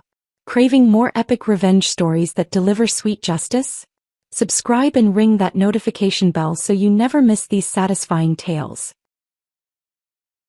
I'm Cassandra Mitchell, 28 years old, living what seemed like a perfectly normal life in Boston. My graphic design career was thriving, my apartment cozy, my life orderly, until that night. At 2 a.m., violent knocking shattered my sleep. Opening the door, I found my sister Haley collapsed, barely breathing. As I pulled her inside, my phone buzzed. Mom's text made my blood freeze. Don't help that cripple. She made her choice. In that moment, everything I thought I knew about family loyalty was thrown into question. Before I tell you what happened next, drop a comment letting me know where you're watching from and subscribe if you've ever had to choose between family expectations and doing what's right in your heart. Growing up in suburban Chicago, our family looked picture perfect from the outside. My parents, Sandra and William Mitchell, maintained an immaculate home in an excellent school district. Dad was a respected corporate attorney, Mom a pediatric nurse who quit working to raise us properly. They hosted dinner parties where guests marveled at our family's accomplishments, especially mine. From an early age, I was the perfect child. Straight A's, debate team captain, accepted to Northwestern with a partial scholarship. My parents beamed with pride at every award ceremony, every recognition. Cassandra knows how to apply herself. They'd tell anyone who would listen. Then there was Haley, for years younger than me. Where I was methodical and organized, Haley was spontaneous and creative. Her room was a riot of art supplies, her schedule fluid rather than structured. She had this infectious laugh that could fill our entire house. When we were younger, I adored her free spirit. We were different but complementary. I helped her study for tests. She taught me to see beauty in unexpected places. But our parents never saw Haley's gifts the way I did. Where they praised my academic achievements, they criticized her B grades as not living up to potential. Her artwork was a nice hobby, but not practical. Every parent-teacher conference became an opportunity to remind Haley how she failed to measure up to her older sister. "Why can't you be more like Cassandra?" became the refrain of Haley's childhood. I didn't realize how damaging this was until later. As a teenager, I sometimes even enjoyed the favoritism, the golden child status. It's uncomfortable to admit that now, but it's the truth. I didn't understand the toll it was taking on my sister, how the constant comparisons were eroding her self-worth. Everything changed when Haley was 19. She was driving home from community college when another driver ran a red light and T-boned her car. The injuries weren't visibly catastrophic, no broken spine, no paralysis, but the aftermath was insidious. Haley developed chronic pain syndrome, particularly in her back and legs. Some days were manageable, others left her unable to get out of bed. My parents' response was immediate disbelief. "You're fine, stop being dramatic," Mom would say when Haley couldn't attend family functions. "This is just another way to get attention," Dad commented when Haley had to drop classes because sitting through lectures became unbearable. I witnessed their dismissal, but didn't fight hard enough against it. I'd offer weak defenses, "Maybe she really is hurting," but would back down when my parents unleashed their counterarguments. They were so convinced, so authoritative in their certainty that Haley was exaggerating. Mom, despite being a former nurse, was the worst. "I know what real pain looks like," she'd declare, as if pain were only legitimate when visible, like a broken bone or a bleeding wound. After a while, they stopped taking Haley to specialists when the diagnoses confirmed her chronic pain condition. Doctor shopping, they called it, convinced Haley was manipulating medical professionals to validate her supposed disability. They refused to help her apply for disability benefits, calling it giving up on life before it even starts. When I graduated college and landed my first graphic design job in Boston 3 years ago, I felt both excitement and guilt. I was escaping the growing tension at home, the daily battles over Haley's health. I promised to stay in touch, to visit often. But life got busy, visits became less frequent, and our once close relationship dwindled to occasional texts and monthly calls. The distance made it easier to believe what my parents told me, that Haley was improving but choosing to remain dependent. That she could work if she really wanted to. That their tough love approach was necessary to prevent her from settling into victimhood. I knew Haley was still living with our parents, unable to sustain employment long enough to support herself independently. I knew she had been denied disability benefits twice, largely because our parents refused to provide supporting documentation or transportation to evaluations. I knew she was isolated, with former friends moving on with their lives while hers remained stagnant. What I didn't know, what I chose not to see, was how much worse things had become. Looking back, there were signs in our conversations: Haley's increasing reluctance to discuss her daily life, her vague responses when I asked about her medical care, the way her voice would drop to a whisper when our parents were nearby. I hadn't seen Haley in person for almost a year before she appeared at my door that night. The last time we were together was at Thanksgiving, where she barely ate and excused herself repeatedly to stretch her legs in private. I noticed she'd lost weight, but when I mentioned it, Mom quickly interrupted to say Haley was finally taking care of herself and not using food for comfort anymore.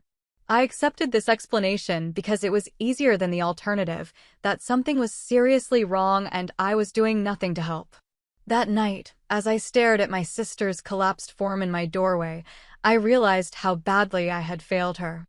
Wednesday night had been like any other. I was working late on a rebrand project for a major client, the kind of assignment that could elevate my standing at the design agency.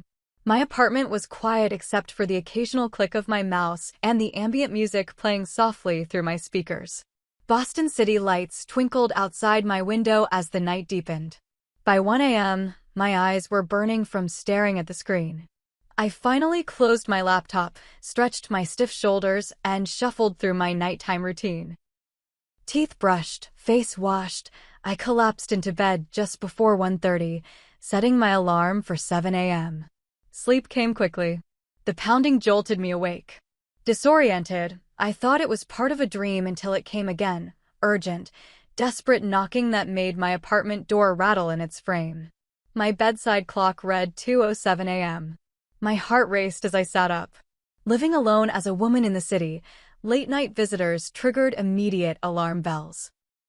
I considered calling the building security or even 911, but something about the frantic rhythm of the knocking stopped me. It didn't sound threatening, it sounded desperate.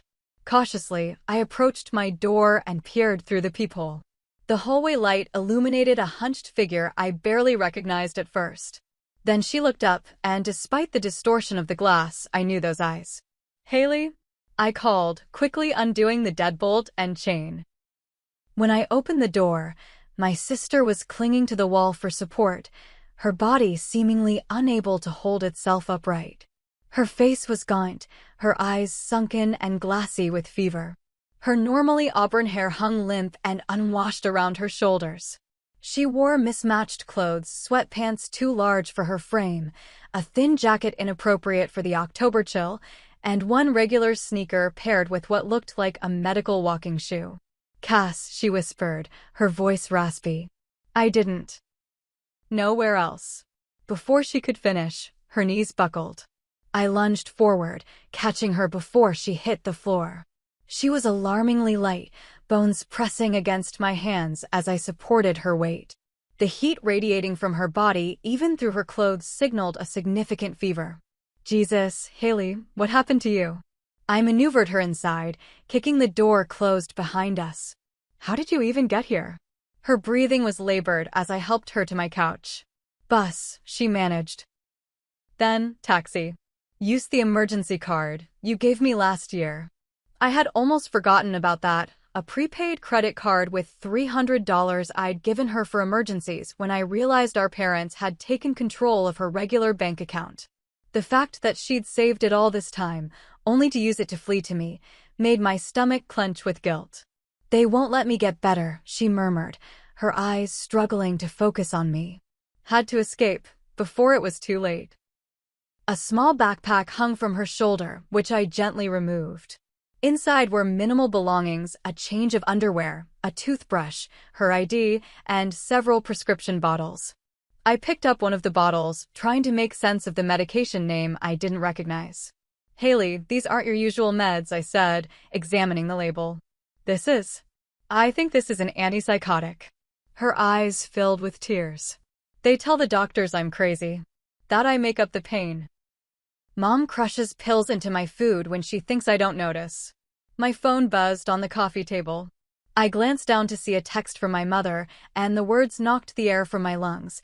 "If that ungrateful girl showed up at your place, don't help that cripple. She made her choice. Send her back or we'll hold you responsible too." As I stared at the message in disbelief, more texts followed. "She's manipulating you. Always has. Your sister needs psychological help, not coddling. We've sacrificed everything for her, and this is how she repays us. Don't throw away your relationship with us for her delusions." My hands shook as I set the phone down. Everything I thought I knew about my family was crumbling. All those years of believing my parents were strict but loving, that they wanted what was best for both of us despite their flawed approach, it all seemed like a carefully constructed lie. Haley's eyes had closed, her breathing becoming more shallow. When I touched her forehead, it burned against my palm. She murmured something incoherent, her body occasionally twitching. "Haley? Haley, can you hear me?" I gently shook her shoulder, but got no response. For a brief, terrible moment, I found myself considering my mother's words. Was Haley manipulating me? Was this some elaborate performance to gain sympathy? The thought made me sick as soon as it formed. This was my sister, clearly suffering, possibly dying on my couch. And I was still giving our parents the benefit of the doubt. When Haley's breathing became increasingly labored and she wouldn't respond to my voice, I made my decision. I picked up my phone, ignored the 3 new messages from my mother, and dialed 911. "I need an ambulance," I told the operator, my voice steadier than I felt. "My sister is unresponsive with a high fever. She may have been given medication that wasn't prescribed for her condition." As I gave them my address and answered their questions, I watched Haley's chest rise and fall with each difficult breath. I had spent years trusting the wrong people. I wouldn't make that mistake again. The paramedics arrived within minutes, their efficiency both reassuring and terrifying. They asked rapid-fire questions I struggled to answer. What medications was she taking? Did she have any allergies? When did her symptoms begin? The gaps in my knowledge about my own sister's medical history felt like indictments. BP is 90/50, pulse 120 and 30, temp 103.8. One paramedic called to the other as they worked. The concern in their voices was evident even through their professional demeanor. "Ma'am, we need to transport her immediately," the female paramedic told me as they transferred Haley to a stretcher. "Will you be riding with us or following?" "I'm coming with her," I said, grabbing my purse and keys. I wouldn't let Haley out of my sight again. In the ambulance, I held Haley's limp hand while the paramedics inserted IN4 and attached monitoring equipment. The wail of the siren above us seemed to punctuate the gravity of the situation. "Has she been sick long?" the paramedic asked as he checked Haley's pupils. I don't know," I admitted, shame washing over me. "We haven't seen each other in person for almost a year. She lives with our parents in Chicago. I didn't know she was coming until she showed up tonight." The paramedic's expression remained neutral, but I felt judged nonetheless. What kind of sister doesn't know if her sibling has been ill? Massachusetts General Hospital's emergency department was a blur of activity. Haley was immediately wheeled away behind double doors while I was directed to a waiting area and given clipboard after clipboard of forms to fill out. I left most fields blank, realizing how little I knew about Haley's current medical situation. The waiting room was purgatory. Every time the doors opened, I looked up expectantly, only to see someone else's name being called. My phone continued to buzz with messages from my parents, growing increasingly threatening. "We're calling the police to report Haley missing. Your father is contacting his attorney friend. You have no idea what you're getting involved in." I silenced my phone and slipped it into my pocket.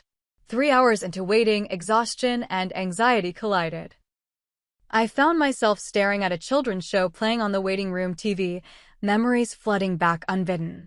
Haley at 6, showing me a drawing she'd made of our family, stick figures holding hands under a smiling sun. Mom taping my straight A report card to the refrigerator, while Haley's B average report disappeared into a drawer. Haley crying after her middle school art show, where our parents had shown up late and left early.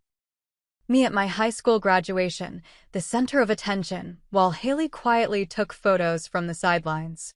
The gradual dimming of the light in my sister's eyes as year after year, she was deemed less worthy of attention, of love. "Ms. Mitchell." I startled at the sound of my name. A doctor in blue scrubs stood in the doorway, clipboard in hand. "I'm Dr. Evans. Your sister has been stabilized, but I need to speak with you about her condition."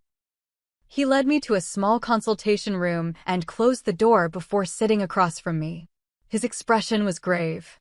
"Ms. Mitchell, your sister is seriously ill. She's severely malnourished and dehydrated, with a BMI that indicates prolonged nutritional deficiency. She has an untreated urinary tract infection that has likely progressed to her kidneys, which is causing the high fever. We've started her on 4 antibiotics and fluids." I nodded numbly, trying to process the information. "What's most concerning," he continued, "are the results of her initial blood work. We've found several medications in her system that wouldn't be indicated for her chronic pain condition. In fact, some of them could potentially worsen her symptoms or mask important warning signs." "What medications?" I asked, my voice barely audible. "We found traces of Haldol, which is a powerful antipsychotic, as well as several sedatives. There's also evidence she's been given tricyclic antidepressants in doses that would be considered excessive for pain management." The room seemed to tilt slightly. "She told me our mother was putting medication in her food. I found prescription bottles in her bag." Dr. Evans's expression darkened. "Ms. Mitchell, I need to be direct with you. What you're describing, combined with your sister's physical condition, raises serious concerns about potential medical abuse." "Has your sister been under someone else's care? Someone who would have control over her medication?" "Our parents," I whispered. "She's been living with them since her accident 4 years ago. They They're the ones who manage her medical care. The doctor made a note on his clipboard. I'm going to have to report this to the appropriate authorities. In cases like this, we're mandatory reporters. As if on cue, there was a knock at the door. A woman in plain clothes entered, showing a badge. I'm Officer Ramirez. The nurse called us about a potential abuse situation. The next hour was a nightmare of statements and questions. I showed Officer Ramirez the text messages from my mother, explained what little I knew about Haley's living situation, and admitted my own absence from her life. Each admission felt like tearing open a wound. Has your sister ever mentioned abuse before tonight? Officer Ramirez asked. Not directly, I said, shame burning my cheeks. She would say things like, Mom and Dad don't believe me, or they think I'm making it up for attention. I thought they were being stubborn or old-fashioned about invisible disabilities. I never imagined they were actually. I couldn't finish the sentence. My phone, which I had placed on the table, lit up with an incoming call from Dad. Officer Ramirez noticed. You can answer if you want. It might be helpful to hear what they have to say now. With shaking hands, I put the phone on speaker. Cassandra Elizabeth Mitchell, my father's voice boomed, using my full name as he did when I was in trouble as a child. What the hell do you think you're doing? Dad, Haley is in the hospital. She's very sick. Of course she is, he scoffed. She's always sick when it gets her what she wants. I thought you were smarter than this. The doctors found medications in her system that could have killed her, I said, my voice gaining strength from the officer's presence. Medications she shouldn't have been taking. There was a pause before he spoke again, his tone lowered but more menacing. You're interfering in things you don't understand. Your mother and I have been dealing with Haley's mental health issues for years. Those medications were prescribed by professionals. For what condition, Dad? Because they're not appropriate for chronic pain. That's between her doctors and us. We're her legal caregivers. You're just stirring up trouble, and I promise you'll regret it. We've already spoken to Stanley. Stanley was his friend, a partner at a prestigious law firm. He says we have grounds to sue for interference and defamation if you continue with these wild accusations. Officer Ramirez signaled for me to keep him talking. Why did Mom tell me not to help Haley? Why did she call her a cripple? I asked. Another pause. Your mother was upset. Haley stole money from us before running away. She's been increasingly paranoid, making up stories about us poisoning her. It's part of her delusions. So Mom didn't text me saying not to help that cripple? A longer pause. I'm sure that's not exactly what was said. You're twisting things, just like your sister. Officer Ramirez motioned for me to wrap up the call. Dad, I can't talk anymore right now. I'm staying with Haley. Cassandra, listen to me very carefully. His voice dropped to a harsh whisper. If you choose her over your family, there will be consequences. Your job, your reputation, everything you've worked for, we can make it all disappear. Think very carefully about whose side you're on. The call ended, and I looked up at Officer Ramirez, whose expression had hardened. That was illuminating, she said, making notes. We'll need a copy of those text messages, and I'd like you to come down to the station tomorrow to make a formal statement. After the officer left, a social worker named Maya came to speak with me. She was a woman in her 40s with kind eyes and a no-nonsense demeanor. Your sister has been trying to leave your parents' home for months, she explained, reviewing notes on her tablet. According to the initial interview our colleague conducted while you were speaking with the police, Haley has reached out to several domestic violence shelters in Chicago, but was turned away because she needed medical care they couldn't provide. Why didn't she call me? I asked, voice breaking. She says she tried once, about 3 months ago. Your mother intercepted the call and punished her by taking away her phone for weeks. Each new revelation was a knife twisting deeper.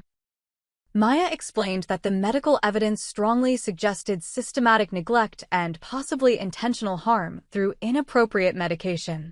There would likely be a criminal investigation, and Haley would need a safe place to recover once she was discharged. Can I see her?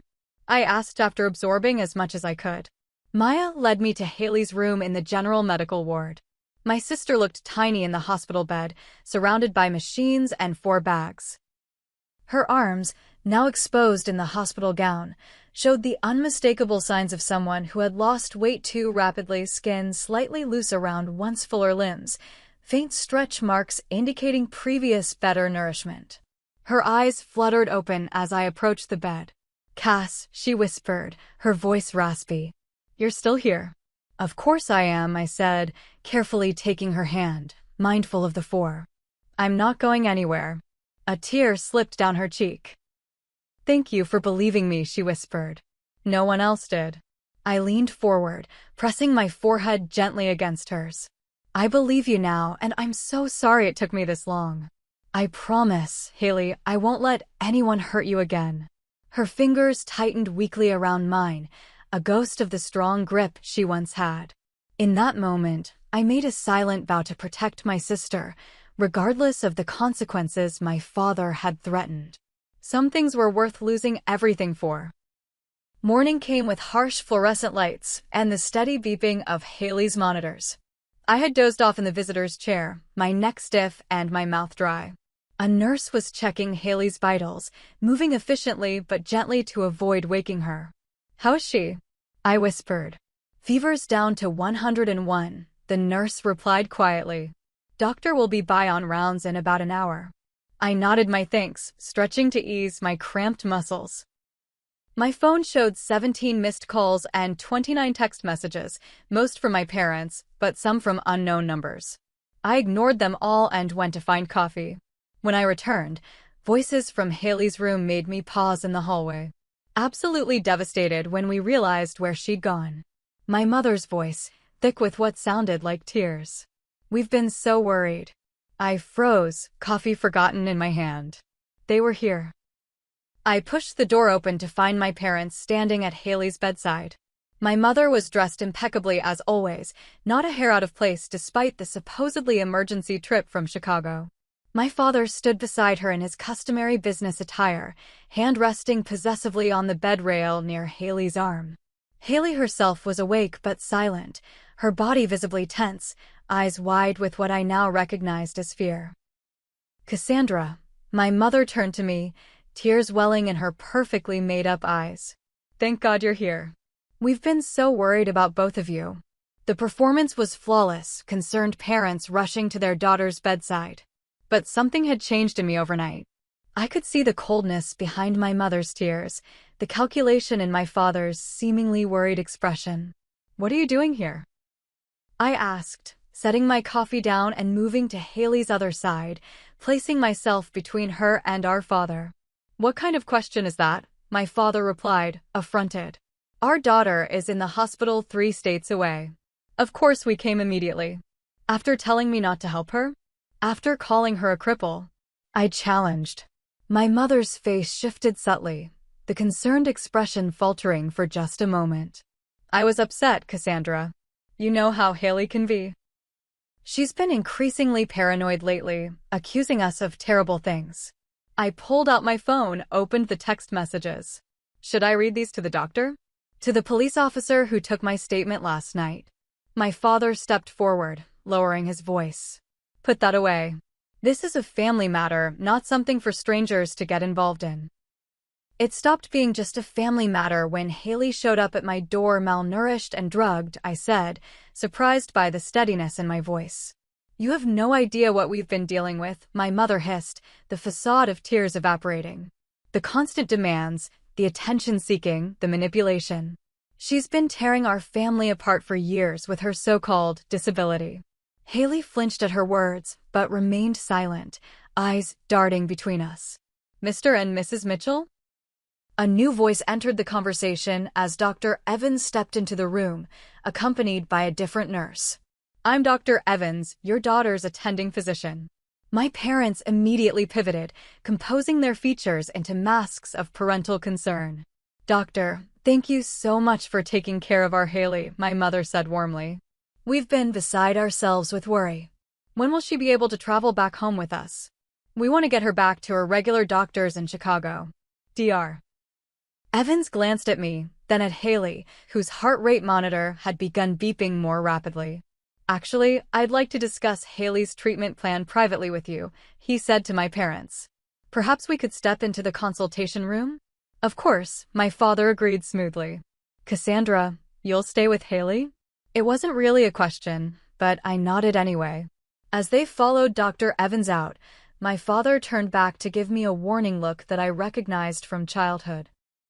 The one that said there would be consequences for defiance. Once they were gone, Haley grabbed my hand. "They're going to try to take me back," she whispered urgently. "Dad has power of attorney. He made me sign it last year when I was on heavy painkillers after a procedure. They're not taking you anywhere, I promised, though I wasn't sure how I could stop them legally." 20 minutes later, raised voices in the hallway drew my attention. I stepped out to see my parents confronting Dr. Evans. My father's face flushed with anger. "This is outrageous," he was saying, voice elevated but controlled, always careful about public appearances. "We're her parents and legal guardians. You have no right to restrict our access." "Mr. Mitchell," as I explained, "the hospital has protocols for cases where there are concerns about patient safety," Dr. Evans replied calmly. "What concerns?" my mother interjected. "Based on the paranoid ramblings of a mentally unstable girl and her gullible sister, we're consulting our attorney." "That's your right," Dr. Evans acknowledged. "But until this is resolved, I'm afraid I must ask you to respect the temporary restriction. Hospital security has been notified." As if on cue, 2 security officers appeared at the end of the hallway. My father, ever conscious of public scenes, immediately modulated his tone. "This isn't over," he said quietly to Dr. Evans. Then, noticing me, he added, "Cassandra, a word." I shook my head. "I'm staying with Haley." My mother stepped closer, her voice dropping to a whisper only I could hear. "You ungrateful little fool. You have no idea what you're doing. When this blows up in your face, and it will, don't come crying to us." They left without another word, the security officers watching until they entered the elevator. Dr. Evans turned to me with a sympathetic expression. "Your sister's social worker has filed for an emergency protective order based on the medical evidence and your statement to police. It's temporary, but it should keep them away for now." I thanked him, relief washing over me, but it was short-lived. By afternoon, the real fallout began. My phone rang with a number I recognized, my Aunt Julia, my mother's sister. "Cassandra, what on earth is going on?" she demanded when I answered. "Your mother is absolutely distraught. She says Haley ran away and is making horrible accusations." "Aunt Julia, it's not what they're telling you," I started, but she cut me off. "They told me Haley's been having delusions, that she's been refusing her medication for her bipolar disorder. They've been at their wits' end trying to help her." I felt like I'd been slapped. Bipolar disorder? Haley doesn't have bipolar disorder. She has chronic pain from her car accident. "That's not what your mother told me," Aunt Julia said, hesitation creeping into her voice. "She said Haley's been using drugs, that she's become paranoid and delusional." The pieces clicked into place. They've been lying to the whole family, haven't they? Making everyone think Haley is mentally ill or an addict instead of physically disabled. The silence on the other end was confirmation enough. After hanging up, I checked my email and found a message from my boss marked urgent. With trembling fingers, I opened it. "Cassandra, I received a concerning call from your father this morning. He says you're having some sort of breakdown and have taken your mentally ill sister from her caretakers. He mentioned you might need extended leave or even residential treatment. I'm worried about you. Please call me ASAP." I stared at the screen in disbelief. They were already making good on their threats, attempting to destroy my professional credibility. A quick check of social media showed several mutual family friends had posted vague prayers for the Mitchell family during this difficult time, messages, the kind that generated concern without specific details. The systematic dismantling of my life had begun, just as my father promised. But when I returned to Haley's room and saw her sleeping peacefully, perhaps truly safe for the first time in years, I knew I couldn't back down, regardless of what it cost me. The following day, Haley was strong enough to have a longer conversation with me and Maya, the social worker. The hospital room felt like neutral ground, a safe space where Haley could finally speak her truth without fear of retribution. It started getting really bad about 2 years ago, Haley explained, her voice stronger though still raspy. After I was denied disability benefits for the second time. Your parents didn't support your application? Maya asked, though we all knew the answer. Haley gave a bitter laugh. Support it? They sabotaged it. Dad told the evaluator I had a history of exaggeration, and Mom, using her nursing background, suggested my symptoms were psychosomatic. I felt sick imagining my parents actively working against Haley receiving help she desperately needed. After that, they said since I couldn't support myself and refused to get better, I had to follow their rules completely. They controlled everything: my food, my medication, who I could talk to. Maya nodded, taking notes. Were you allowed to see doctors independently? Never. Mom or Dad was always in the room. If I tried to speak to a doctor alone, they'd tell the doctor I was paranoid and needed supervision. When I started getting worse from the wrong medications, they told everyone I was becoming mentally unstable. How did you figure out they were giving you the wrong medications? I asked. Haley's eyes met mine. I got suspicious when my symptoms kept getting worse instead of better. One night about 6 months ago, I pretended to swallow my pills, but kept them under my tongue. Later, I looked them up online. One was an antipsychotic, one was a strong sedative, and one was supposedly for nerve pain, but at a dose way higher than recommended. She reached for the small backpack I'd brought from my apartment, which now sat on her bedside table. I need to show you something. From a hidden pocket in the lining, she pulled out a small notebook with a worn cover. I started documenting everything. At first, just for myself, to make sure I wasn't actually losing my mind like they said. Then later, as evidence if I ever managed to escape. She handed me the journal. Inside were dated entries in Haley's familiar handwriting, documenting daily medications, symptoms, conversations, and incidents. There were careful notes about which pills were which, descriptions of side effects, and times when she believed medication had been added to her food. Most disturbing were the detailed accounts of emotional and psychological abuse. April 17th, Mom told Dr. Phillips I've been making up new symptoms. When I tried to describe the numbness in my legs, she interrupted to say I'd been watching medical shows and adopting symptoms I saw. Dr. P prescribed anxiety medication instead of running the tests I asked for. May 23rd, Dad took my phone away after catching me texting my old roommate Katie. Said I was spreading lies about my treatment. No outside contact allowed for 2 weeks as punishment. June 8th, tried to eat less of the dinner I suspected was medicated. Mom forced me to finish everything, stood over me until I swallowed every bite. Felt dizzy and confused within 30 minutes. Slept for 14 hours. Page after page documented a systematic campaign to isolate Haley, discredit her, and control her through medication and psychological manipulation. There's more, Haley said quietly, taking the journal back and removing several folded papers from the back cover. She handed them to Maya. Photos I managed to take of the pills they were giving me, alongside printouts of what they actually look like from medical websites. And screenshots of text messages between Mom and Dad that I found when Mom left her phone unlocked. Maya unfolded the papers, and I leaned over to see. The evidence was damning. The text messages between our parents were particularly chilling. Increased H's sedative dosage. Should keep her compliant for the disability home visit tomorrow. Mom, make sure she doesn't talk to the evaluator alone. Remember what happened last time. Dad, don't worry. She'll be too groggy to cause problems. If necessary, I'll tell them her mental state requires my presence as a medical professional. Mom, and most disturbing, we need to discuss long-term solutions. She's becoming too aware, hiding pills. Residential facility might be our best option. Found one in Wisconsin that takes difficult cases. Insurance would cover if we get the right diagnosis. Dad, the specialist I talked to suggested we could make a case for involuntary commitment if we document enough delusional episodes. Keep track of everything you can use. Mom, I had to step away, ball rising in my throat. These were my parents, the same people who had attended my school plays, who had taught me to ride a bike, who had seemed strict but loving throughout my childhood. How could I have been so blind to who they really were?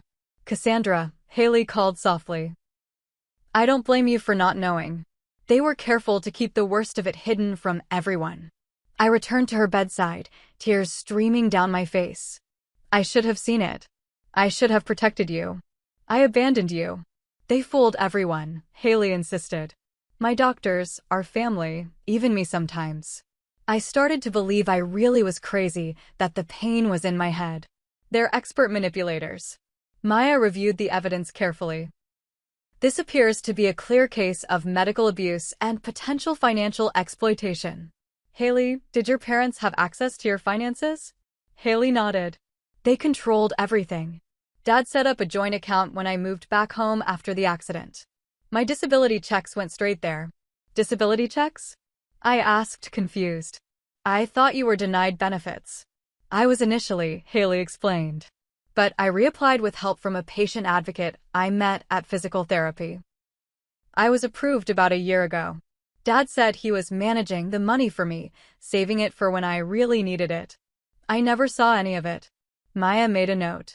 We'll need to look into potential financial abuse as well. This could strengthen the case for a more permanent protective order. The weight of the decision before me was immense. Supporting an investigation against my own parents could mean permanent estrangement, professional consequences, and potential financial hardship. They had already begun their campaign to discredit me, and my father had the connections to make his threats reality. But looking at Haley, my little sister who had endured years of abuse while I looked the other way, I knew there was only one choice I could make. What do you need from me? I asked Maya. Your formal statement supporting the investigation would be most helpful, she replied. Also, Haley will need a safe place to recover once she's discharged. She can't return to your parents' home. She'll stay with me, I said without hesitation. I'll make whatever arrangements are necessary. Later that afternoon, Officer Ramirez returned to take my official statement. I provided copies of the text messages, described my parents' behavior at the hospital, and confirmed my willingness to testify if needed. As I signed the statement, I felt a strange mix of grief and relief. Grief for the family I thought I had, relief for finally standing on the right side. The hospital legal department informed us that my parents had contacted their attorney, who was arguing that Haley was mentally incompetent and that my father should retain medical decision-making authority as her power of attorney.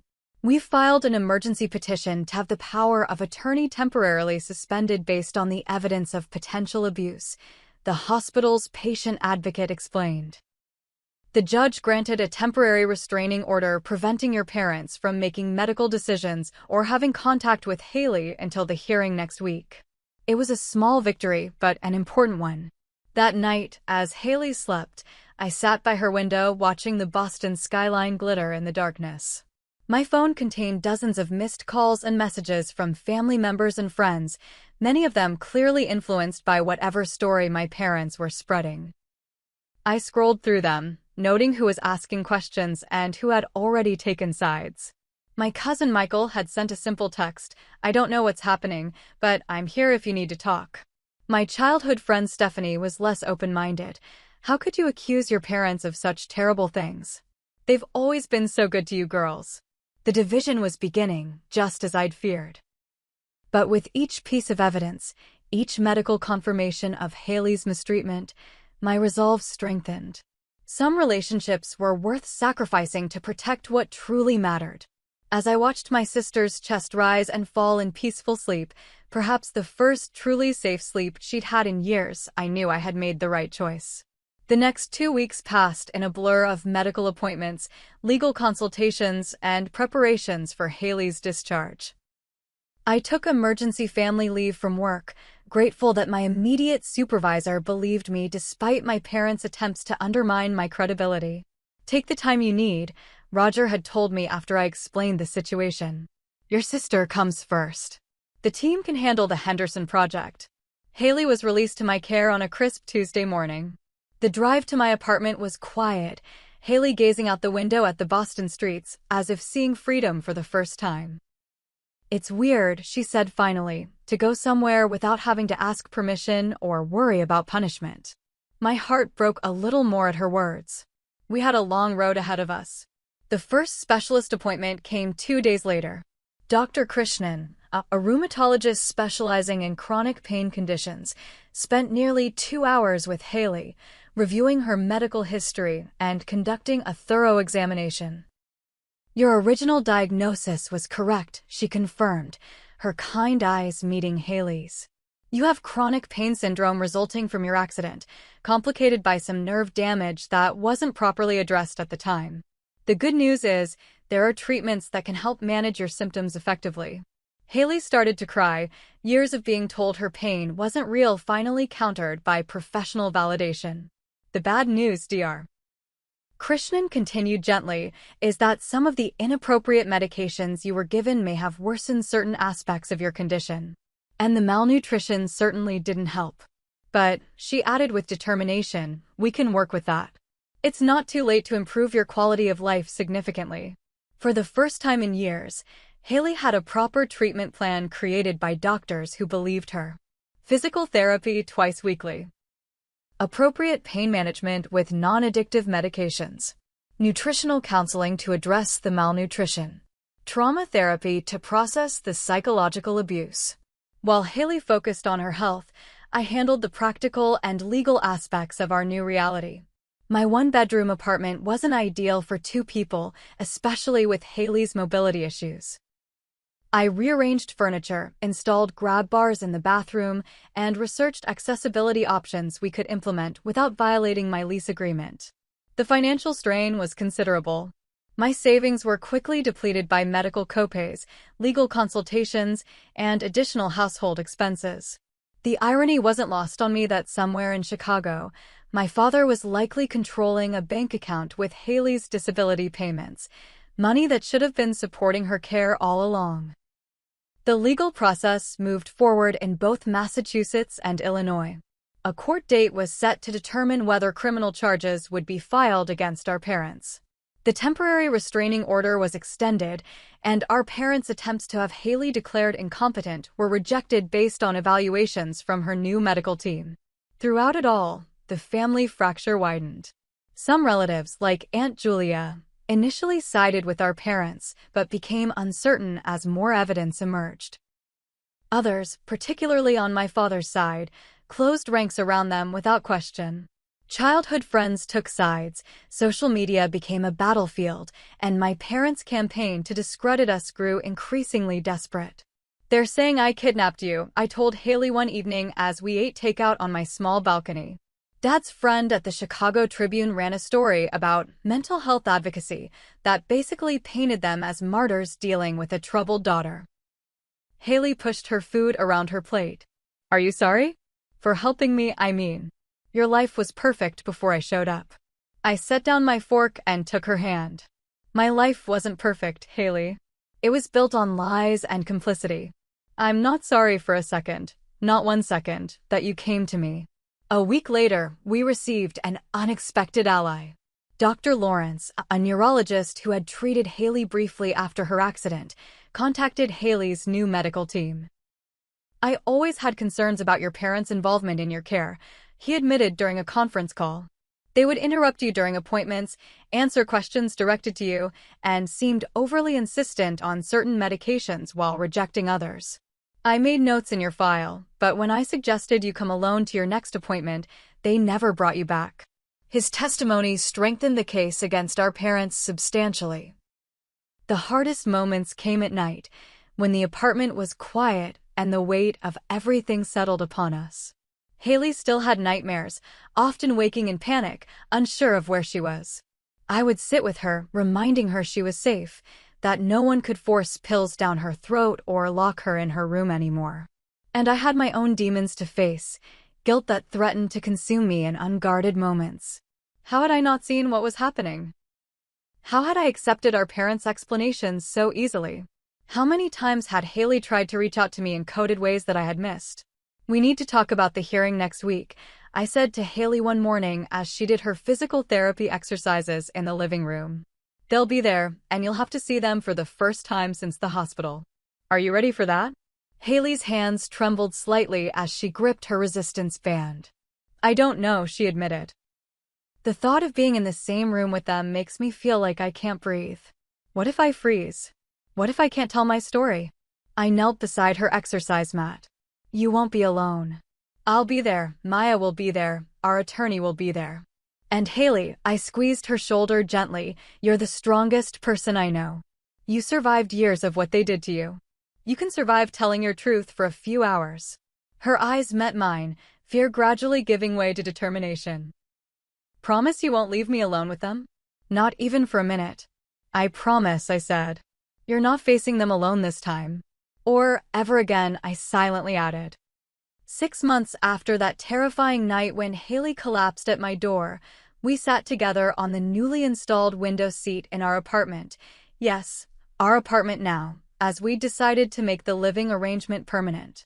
Boston spring brought a gentle breeze through the open window, carrying the scent of blooming trees from the park across the street. Haley looked different now, still thin, but healthfully so, her face filled out with proper nutrition. Her hair had regained its auburn shine, and though she still used a cane most days, her physical therapist was pleased with her progress. The proper treatment plan had made a world of difference. I got accepted, she said, passing me her tablet, which displayed an email from the Massachusetts College of Art and Design. Online program in graphic design. I can study at my own pace, working around my good and bad days. Haley, that's amazing. I hugged her carefully, mindful of her still tender points. We should celebrate tonight. My own career had recovered from the initial damage our parents attempted to inflict. After a brief leave of absence, I returned to the design agency with my supervisor's full support. I'd even expanded my professional focus to include accessibility design and had recently completed a project for a disability advocacy organization. The legal matters had been resolved with less drama than we'd feared. Our parents received 3 years of probation and mandatory counseling rather than jail time, a result Haley and I had actually advocated for. As she wisely pointed out, seeing them punished wasn't as important as ensuring they couldn't hurt her anymore. A permanent restraining order prevented them from contacting either of us. The financial investigation resulted in the recovery of most of Haley's disability payments, which had indeed been diverted to an account under our father's control. The court appointed an independent trustee to manage the back pay until Haley felt ready to take control of her finances. We'd made the difficult decision to limit contact with extended family rather than force relatives to choose sides. Some, like Aunt Julia, had come around after seeing the evidence and now checked in regularly. Others remained firmly in our parents' camp, convinced that Haley was mentally unstable and I had been manipulated. We had learned to let go of the need for universal understanding or validation. Therapy had been essential for both of us, individual sessions for our specific traumas and occasional joint sessions to rebuild our sisterly relationship. We were learning to communicate honestly, to recognize the manipulation tactics we'd both internalized from our upbringing, and to establish healthy boundaries with each other and the world. Do you ever miss them? Haley asked suddenly, her eyes on the distance outside our window. Mom and Dad, I mean. I considered the question carefully. I miss who I thought they were, I answered honestly. I miss the idea of having parents who truly loved us. But the real them? No, I don't miss the real them at all. Haley nodded. Sometimes I have these dreams where Mom is kind, where she believes me about the pain and helps instead of hurts. I wake up crying, missing this mother who never actually existed. I took her hand. That's the hardest part, isn't it? Grieving people who are still alive but were never who we needed them to be. The therapist says that's normal, Haley replied. Grief for the family we deserved but never had. We sat in companionable silence for a while, watching pedestrians pass by on the street below, each wrapped in their own life stories, their own invisible battles. You know what still amazes me? Haley said finally. How easily manipulation can hide abuse in supposedly respectable families. Everyone thought our parents were these great people, Dad the successful attorney, Mom the former nurse who gave up her career for her children. Their house was always perfect when people visited. They donated to charities, went to church, did everything right on the surface. People believe what's comfortable to believe, I said. It's easier to think a young woman is exaggerating her pain than to accept that her parents are systematically drugging her. It's easier to dismiss invisible disabilities than to accommodate them. Being believed is the first step to healing, Haley murmured, echoing a phrase from her support group. When you believed me that night, you saved my life. Literally and figuratively. The weight of that truth settled between us, how close we had come to a very different outcome. If I had listened to our mother's text, if I had sent Haley away or returned her to our parents' care, she might not have survived. The medical reports had made that devastatingly clear. I'm thinking about starting a blog, Haley said, changing the subject. About chronic illness, invisible disabilities, and medical gaslighting. So many people in my support group have similar stories, not as extreme as mine, but the same patterns of not being believed, being told it's all in their head. I think that's a fantastic idea, I encouraged her. Your voice matters, and your experience could help others recognize warning signs earlier than we did. As evening fell, casting long shadows across our living room, I reflected on how dramatically our lives had changed in half a year. The family we were born into had shattered beyond repair, but in its place, we were building something stronger, a chosen family based on truth, respect, and genuine love rather than control and appearances. Family, I had learned, wasn't defined by blood, but by who stood beside you when standing was hardest. It was defined by those who believed your truth even when doubting would be easier. It was about support without strings, love without conditions. For those watching who might be in situations similar to what Haley endured, or who suspect someone they know might be suffering in silence, trust your instincts. When something feels wrong, it often is. Invisible pain is still real pain. Invisible abuse is still real abuse. And help is available, even when it seems like the whole world is aligned against you. If this story resonated with you, please share it to help others recognize the signs of medical abuse and gaslighting. Drop a comment if you or someone you know has experienced dismissal of chronic pain or invisible disabilities. Your story matters and deserves to be heard. Subscribe to join our community of survivors and allies working to bring these hidden struggles into the light. And remember, the most important thing you can say to someone who's suffering is simply, I believe you. Thank you for listening to our story. May you find the strength to seek or offer help when it's needed most, and the wisdom to know that family is defined by love, not obligation.